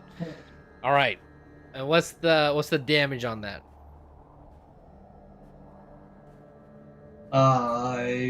Double checking real quick. Oh, you can use Roll20 real quick, or the new bot. Yeah, use the bot, bro. I got like a whole control, bro. Like it shoots it under its leg. Yeah, the big one like puts up its arm to deflect the fire as the fire scorches its hair and hits the child behind it. You keep using these terms like child. It's making me feel really bad about fighting these monsters. Sorry, baby Yeti. Yeti Tyke. I'll keep saying Tyke. Where is the... I feel like I'm just cutting down children. We now know who murdered Michael Karkler. Just kidding. Okay. He's sitting in a bowl of soup at the. That not work? You solved my Karkler puzzle. I think that's how it did. 15-foot cone. 3d6. So, rolling 3d6 for damage. Only. He says only. 11. 11 damage. All right, that little Tyke turns into ash by the Pugo incinerator. All right, your little hand extends out towards him, trying to attack the big one, but instead, yeah, the flame was so direct that it, like a wind tunnel, where if there's a car sitting here, you can see the wind obviously going above the car. The flames are going around it and shooting it directly in its face, burning and scorching the little Tyke to a crisp. And you just hear another roar by the Yeti.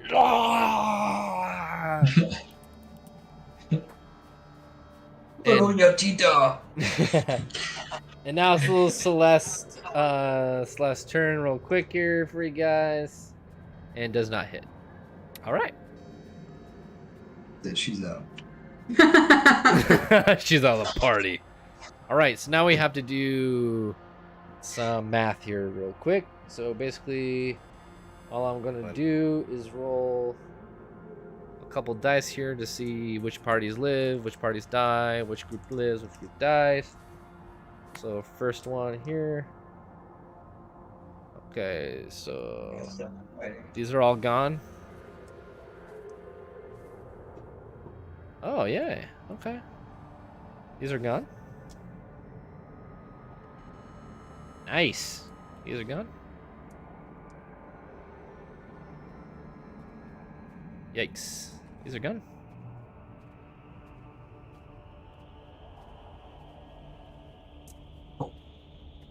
Large group of people just got wiped out. Okay. Hold on. I might have selected too many. Sorry, that was supposed to be there. Okay, I still feel like there is less people and took- still Yetis. They took out their Yeti group. Hold on, we're almost done. They got slaughtered. Ooh. Okay, hold up. If there was more perfect time, now we're D&Ding, because this is all on the dice, literally all on the dice right here. This one was a tie, so nothing happened here. Yeti chased me. And then the group right next to you guys. The group next to you guys won. Okay, cool. All right, so now things are kind of shifting around. You just hear slaughtering, this blue gooey gud kind of blood spurting out from the bodies of these corpses as some groups are kind of getting caved in and pushed in by some of these Yetis here. Lots of humans are also dying as well. Some parties are starting to form and band together to help fight back the Yeti onslaught here. All right, we are now in the next round. Yeti apocalypse. Yeti apocalypse. Yetocalypse. All right, now it's the little Tyke's turn again, as it just got biceps Tanyaki'd. It's gonna go for an attack here on Avender. It goes for the. It has.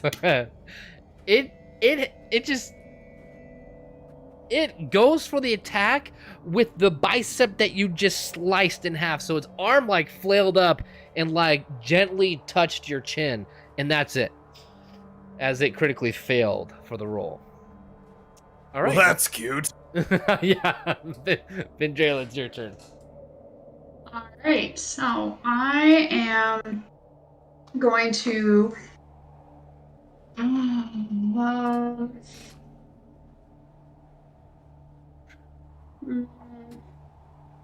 okay. Going to pull out my axe instead.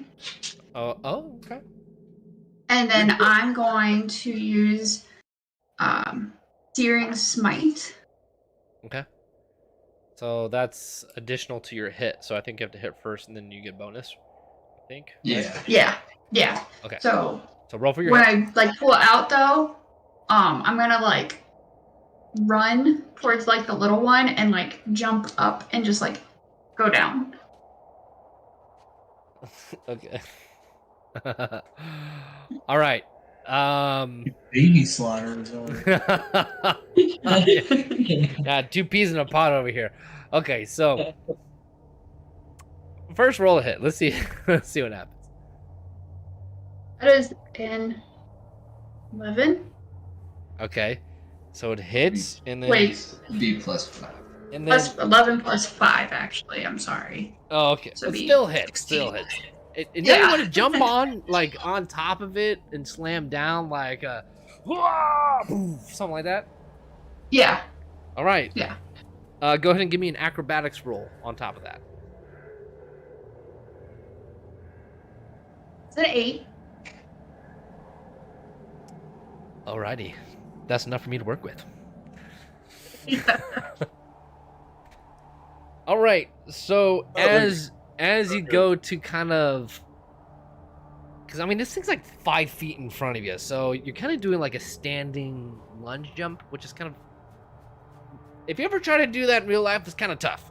So your character's having a kind of tough time here with this as well. Instead of jumping, you kind of just massively lunge with this axe and completely sever it in half as the body unfolds from both the left and right, decimating the big Yeti's belief in what the hell just happened here. So that thing is dead. Okay. Jesus, Vinny. I'm gonna take a moment at it, if I can just say this. I don't know if we could do this for action. I'm just gonna go. Sure, yeah. All right, yeah. So that's it's dead. You know, at this point, it's pissed. The Yeti is hurting. You can see obviously battle marks and scratches and things. It goes for attack once more on you, since I mean you just basically killed its kin. It's Yeti Tyke, because we don't want to use child or children or babies anymore. So we'll use Tyke. All right, and it definitely hits for a 23. Ooh. Not natural, so don't worry about that. So it hits, but now I'm gonna roll damage. So let me go ahead and grab that. We didn't I need to just need use to take those. a note real quick and say that I'm not the only child slayer. So it's once again 7 slashing damage plus 3 cold damage, and you have to make a DC 13 Constitution saving throw. Oof. Another 9 points of damage, and you're gonna roll.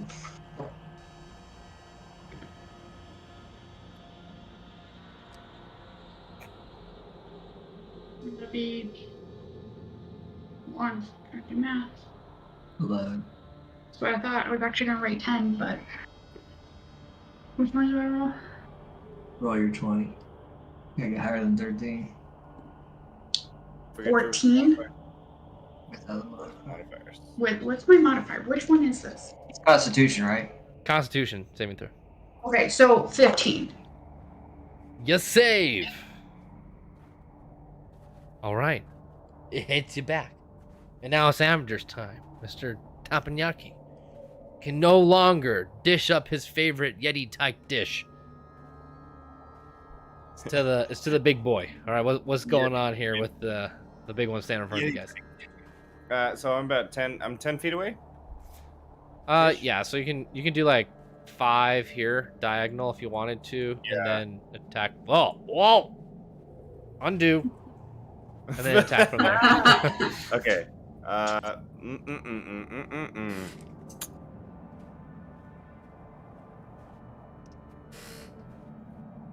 I'm gonna go ahead and take a step to the side so that so I'm gonna go here. Okay. Over the corpse of the slain child, and Okay. pull out pull out my longbow and go ahead and fire an arrow off at the at our big yeti. Okay. Yeah. Roll for hit. That is a 17 plus 2, 19.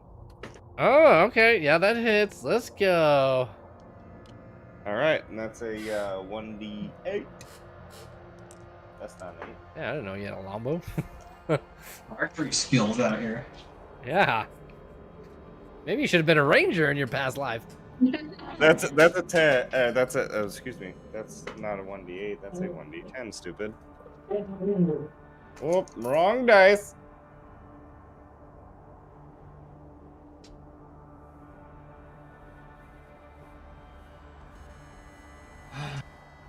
It's only a 4. Hey, But that's a 4 damage is 4 damage. Let's roll. Aim for the eyes. So, if I can give a little flavor, Sure, you hit. So. take a step over the body that was just felled in front of me, sheath my scimitars and pull out the bow and draw it back as I lean to the side, not to hit Vendrala, and let the arrow fly. And right in his shoulder. And yeah, that's yeah, it hurts. It's grabbing its shoulder. It's not feeling good. It breaks it off as it's just this nub of a arrow stick left in there. Let's see here. All right, Celeste's turn. All right, she hits for 8 damage. So you just see her. Shoot, I forgot what class it was. Hold on. She's made of metal. That's all I know. As in metal, as in mettle. Metal. Metal. Okay.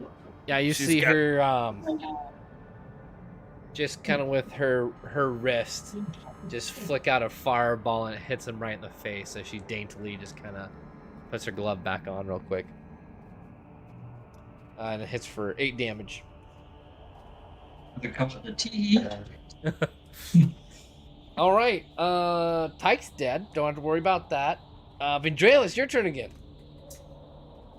All right. So Oh wait, so sorry. One second. My bad. I forgot to roll for the whole map. My bad.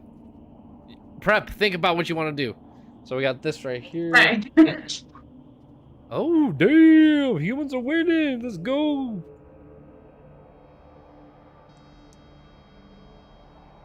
Humans were winning. Let's go. You can wait. One more hour, dog. What's your name? I love that we have the festivities going on in the background. You got the LED lights, they got the Christmas tree. It's like Yeah. a Christmas. Ooh, that's a big group. Oh wait. Got a noisy dog.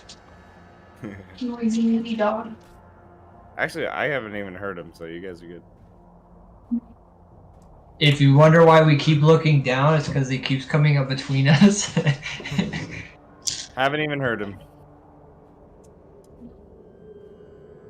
Tato had a Oh. guest appearance. As she usually Oh does. damn! Look at that. Dang. Humans for the win.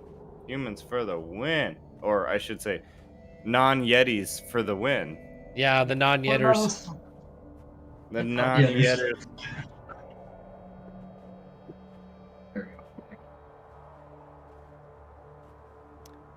5 more dice. Oops. Excuse me, sir. We're going next. Do you believe in our newest occult, the non-yetters? If you sign up, you could possibly survive a grave Yeti attack. All right, cool. There we go. All right, Vendrilla, back to you. Okay. So I'm going to pick my axe again. I want to kind of hold on, I'm getting there. So I'm gonna walk kind of here, and, behind Okay. it. Kind of walk behind the Yeti a little bit. And I'm going to pretty much swing or kind of like the Achilles heel, basically. I'm just gonna cut the ankle. I want to slice the leg off. Okay. Whoa! Okay. Roll for hit. Oh, Whoop, whoop, whoop. Watch, she's gonna crit this. Just crit this, please. It's 25. It's 25. Right there. Was it a net? yep, it's a net. Roll the What? 20. No way! All right. As soon as you said it, it hit. Okay. How you want to do it? You said a leg, so you still want a leg gone, or? Can we do 2 legs? I want to just swing and just chop them off. All right. Get it, girl. All right. Okay, so let's start from the top. Vendrella, tired of using the battle hammer she just purchased from Ron Firebeard, busts out the battle axe. After missing a close encounter through the Yeti tyke, she decides to go ahead and sneak attack, running around her comrade and fallen Yeti tyke behind the beast itself, roaring at Pugo and also their new comrade Celeste. She busts out her axe once again with a mighty swing and severs the beast in half at the hip joints. As the body falls forward, both legs fall forward and backwards as 3 pieces of a manged Yeti fall to the ground. As the Yeti's top torso claws its way to you, its final breaths. Just blood red eyes, face down at the snow, it dies. Was that good enough for you? And I enjoyed it. Okay. All right. Woo! as this is happening, I'm just gonna kind of draw my bow back and reflect on my life as a fighter. Reflect on my life. Are calling you Vinny the Divider. Not call me Vinny. Oh! No, Vinny. No, Vinny. You be dividing these fools. Holy smokes, these humans are doing great. Can't do as good as I just did, so just be fair. The dice are my friends. They're- The dice are my it's a one enemies. shot. I am the DM. That means we got 5 on you. Yeah, I mean, shoot, I didn't expect this good of an outcome. Only one can win. I want you guys to get We're not those. there yet. That's now. It's, Oh, I already rolled 4 times. Woo! Okay. but I can't think that way because I'm good. Really?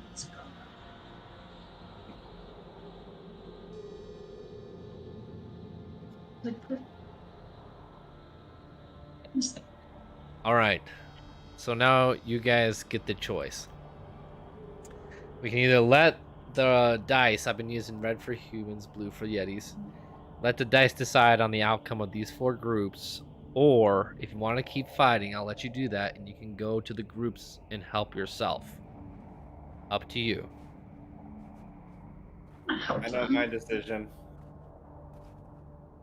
I'm just gonna throw it out there. We will do a group decision, but I'm gonna tell you right now, I definitely have a little bit of pride hurt right now. I'm definitely going to charge straight into the next fight unless somebody else stops me, because I definitely have I gotta prove something right now. I definitely don't want to help anyone else. They can deal with themselves. I mean, the less humans mean the less to catch the Nythul seed. Now, Right, let's. I'm gonna plant this seed in your head because Pugo started to say it, and I'm just gonna re-emphasize his statement: the less humans there are, the less competition there is for the Nythul seed. So we let the Yetis kill them off. And I'm all about action. So Yeah, whatever you guys want to do. This is a group decision. It has to be unanimous. So you either all help or you don't. So we're either going to continue fighting here or we're going to get out of combat and I'll let the game basically autopilot who wins and loses in these last few fights. Your choice. I'm going to give it up to you. I'll give a I little. see Avenger starting to walk away from the group. They And yell at him like, "Hey, hear me out!" I'm gonna start to stir. What, Puga? What could you possibly want now? We need to help them. See the fire in your eyes, but let's see how this plays out. Because we're either gonna have to face the Yetis or humans eventually. You think that we will have to face our own competitors? Well, I think That it's makes just sense. a race to get there first, is it not? No.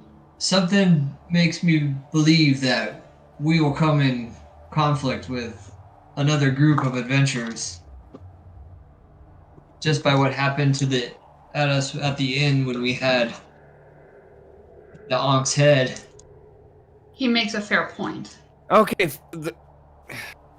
And as I kind of start to calm down, I turn around and go, and I pull out one of my scimitars and I point it to our Celeste and go, "You've done this before. Is he right? Will we have to fight our other combatants?" As you pointed to her, I mean, she just kind of like hand on the hip and like, a hand underneath the chin. She flicks her wrist as a mage hand comes out and takes her scimitar and places it back into your sheath. And she's like, well, honestly, it's more of an ethical thing that you guys are talking about right now. So, I mean, it's really up to you guys. I really don't care whether I'm going to live forever. So, I'm just kind of here to have fun. At that, I'm gonna be taken aback because I've now been shown by two women that I am the weakest of the party. Oh no! Oh no, Spencer! So, I'm just gonna, Pugo, you take the lead.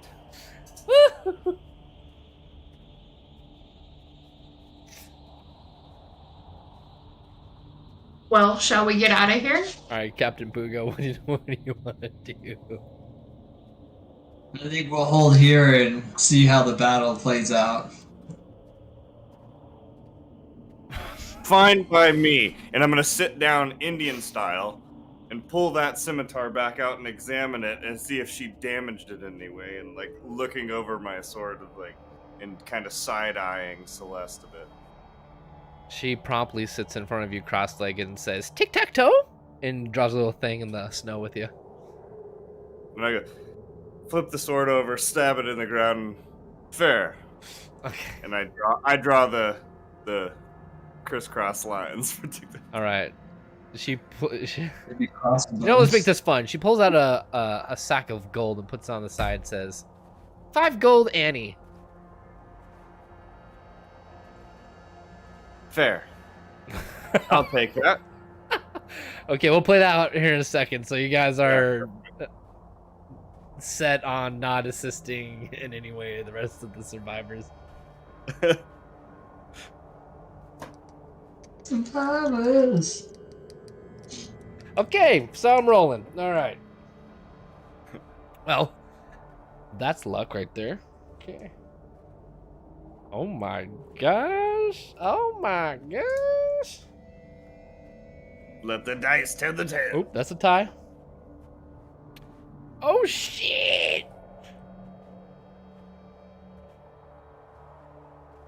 Really? No way. Yep.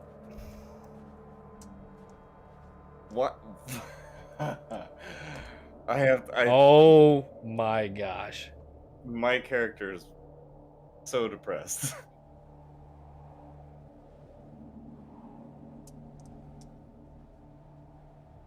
And Vendor Oh needs therapy. shit. I've been lucky. Damn, this must be the having king or something. House magic That is in true. two sessions. Wow, these people are horrible. this, God, do they not know how to do things? this must be the chief Yeti. They've been doing pretty good so far, just saying.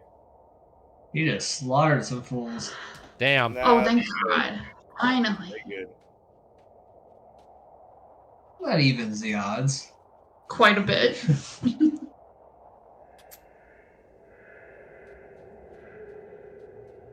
All right. Oh, you can't. That's heads. This is tails. Heads, tails. Call it, Spencer. Tails. It was heads. I don't know how to show you that, but yo, Celeste, 5 gold.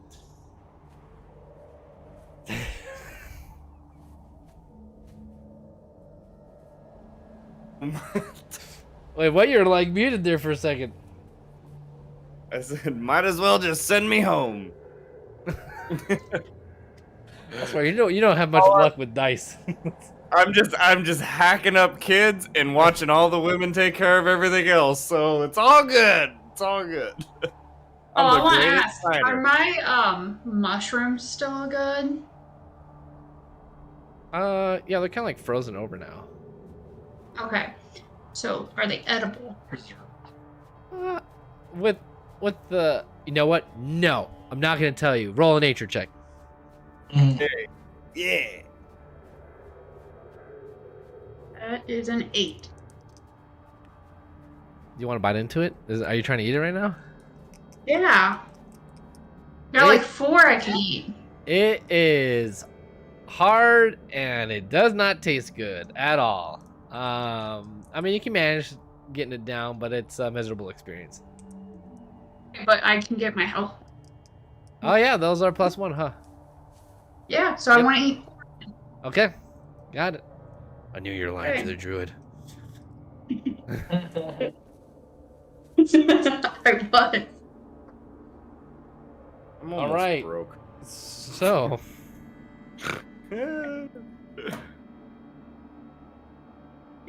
as the fight dies down, this group turns to you guys.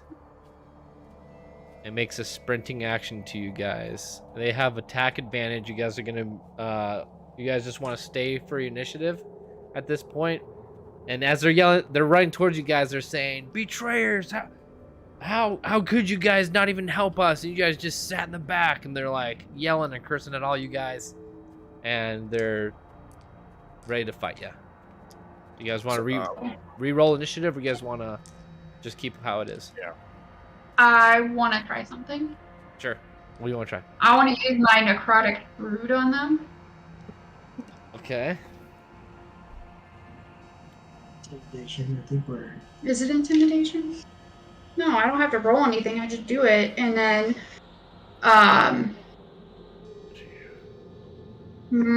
What's it called? must Necrotic Shroud? save. Shroud Shroud. Oh yeah, Necrotic Shroud. That's right. Okay. So it just says must succeed on Charisma saving throw. DC 8 plus proficiency bonus plus charisma modifier, or they become frightened of me until the end of my next turn. Okay.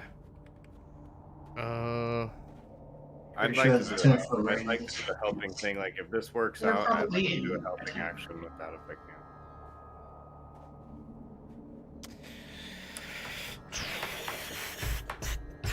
Okay. Yeah, I'll let it go. So this is a. Let's see here. Watch it again. No, double checking.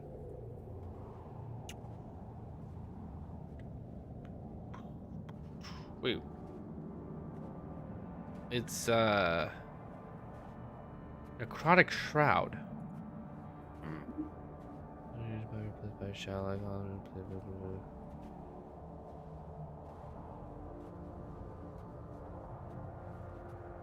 Why can't I see what it says here? It's so lame. Hey, can you read off one more time? So other creatures within 10 feet that see you must succeed on a charisma saving throw. DC 8 plus proficiency bonus plus charisma modifier, or become frightened of you until the end of your turn. And then, All of us. yeah, that's kind of it.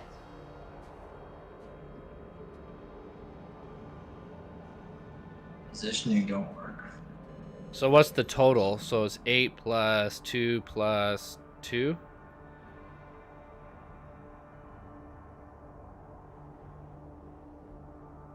That's not where you at. Would it be this? Yeah. 3. And 3 for charisma. Okay, so I think all of us have to. It says all creatures, so it's all of us now. Well, technically, Puga's behind me, so at least he's safe. No, 10 feet. 10-foot radius. Yep. Right?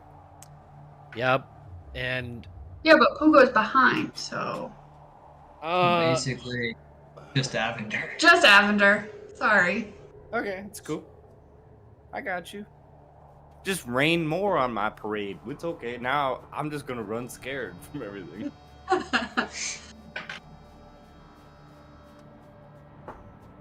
okay. So they have an advantage on this one because they're running at you guys, and this would need to be timed basically perfectly. Pugo actually is not in range, only Avender is, and so let's see here. I gotta beat a 13. Yeah, Right. so 1 reaches, 2 reach, but these other 2 kind of get scared,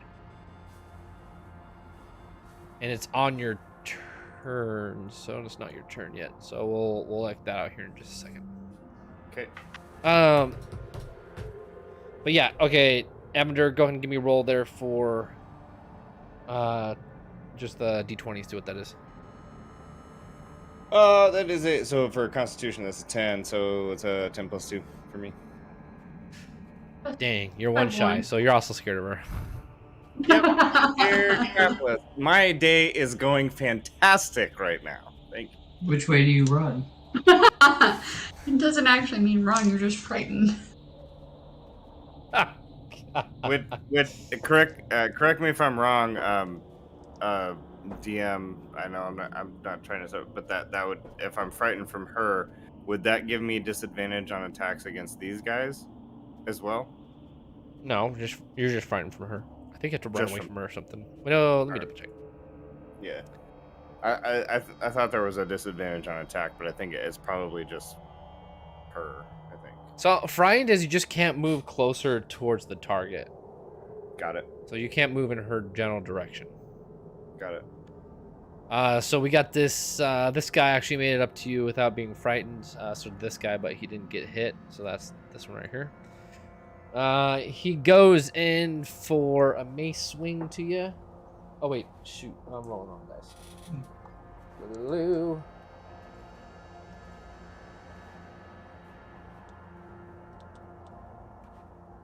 They didn't even want to talk. They just straight attacked. Yeah. Rude. We betrayed them. We didn't help them. 13 They didn't help damage. us. 13 bludgeoning damage. I mean, you guys literally sat there and played tic-tac-toe while you watched everyone else get eaten by Yeti. So, I mean, I think that's a very fair Wait, assumption so- of this group. Is it damage 13 damage to me? 13 to you. 13 bludgeoning. That's So I have an armor class of 16. Oh, they hit for 19. You're taking physical damage right now. You're taking 13 physical damage. Yeah. So it did hit. Sorry for Yeah, not it's clarifying. Right? Oof. Oof. So lots of metal right up there. Lots of armor. Clank, clank, clank, clank, clank. Thud, thud. There.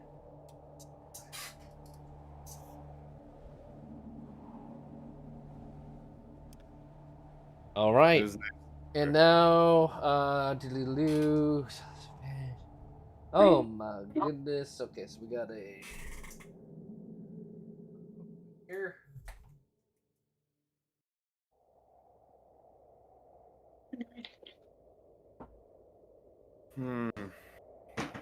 We're taking some whiffs here, ladies and gentlemen.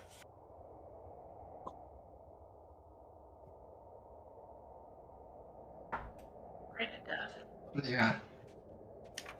Okay. All right, so doo-doo-doo-doo.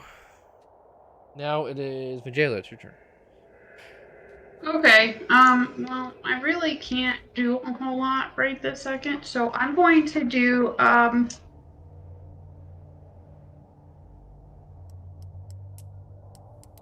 Those you got. Monsters fun.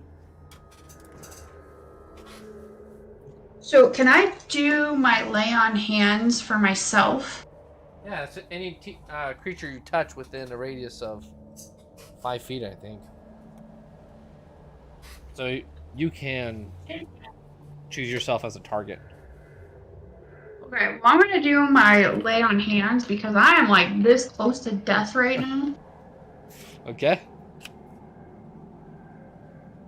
All right, so go ahead and use that. That's a spell slot, right? Or no, you could just do that one time with a Yeah, long it's rest. one time for a long rest. Okay. Basically. Burn Yeah. it. Use it. Just Okay, so then that gives me all my health points back. Can I still use it all? Mm-hmm. Lay on hands is the entire. yeah, it takes a whole action. You like. No, the amount. It's something No, per your level. you get the whole thing back. No, it's something per level. Let's ask roll 20. With the roll 20 bot. Roll 20 bot. Good. Man. Paladin, lay on hands. Here it is. Your blessed Got touch can heal wounds. You have a pool of healing power that replenishes when you take long rest. With that pool, you can restore a total of number of hit dice equal to your paladin level times 5. As an action, you can touch a creature and draw power from the pool to restore a number of hit points up to that creature up to the maximum amount of remaining in your pool. So you have a total of 20 health points in your pool. So wait, sorry. Yeah, definitely 20. Alternatively, you can expend 5 hit points from your pool of healing to cure the target of one disease or neutralize one poison affecting it. So I can take up. Because I have normally 29, so I can do 20. Yeah, you can do the full one. The whole. And all of it. Whoop. See, that's what I thought. Not the all full thing. It's like Yeah, a it's majority. Majority. Okay.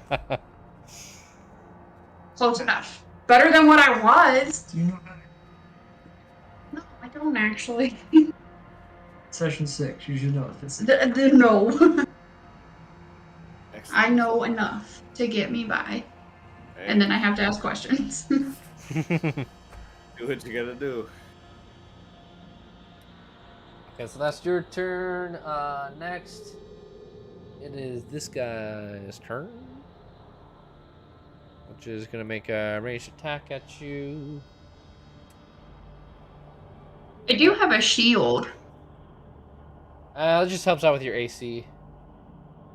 Yeah. And you're all two-handed weapons, so. Yeah, but if I pulled the shield out without a two-handed weapon. I'll walk that way. All right.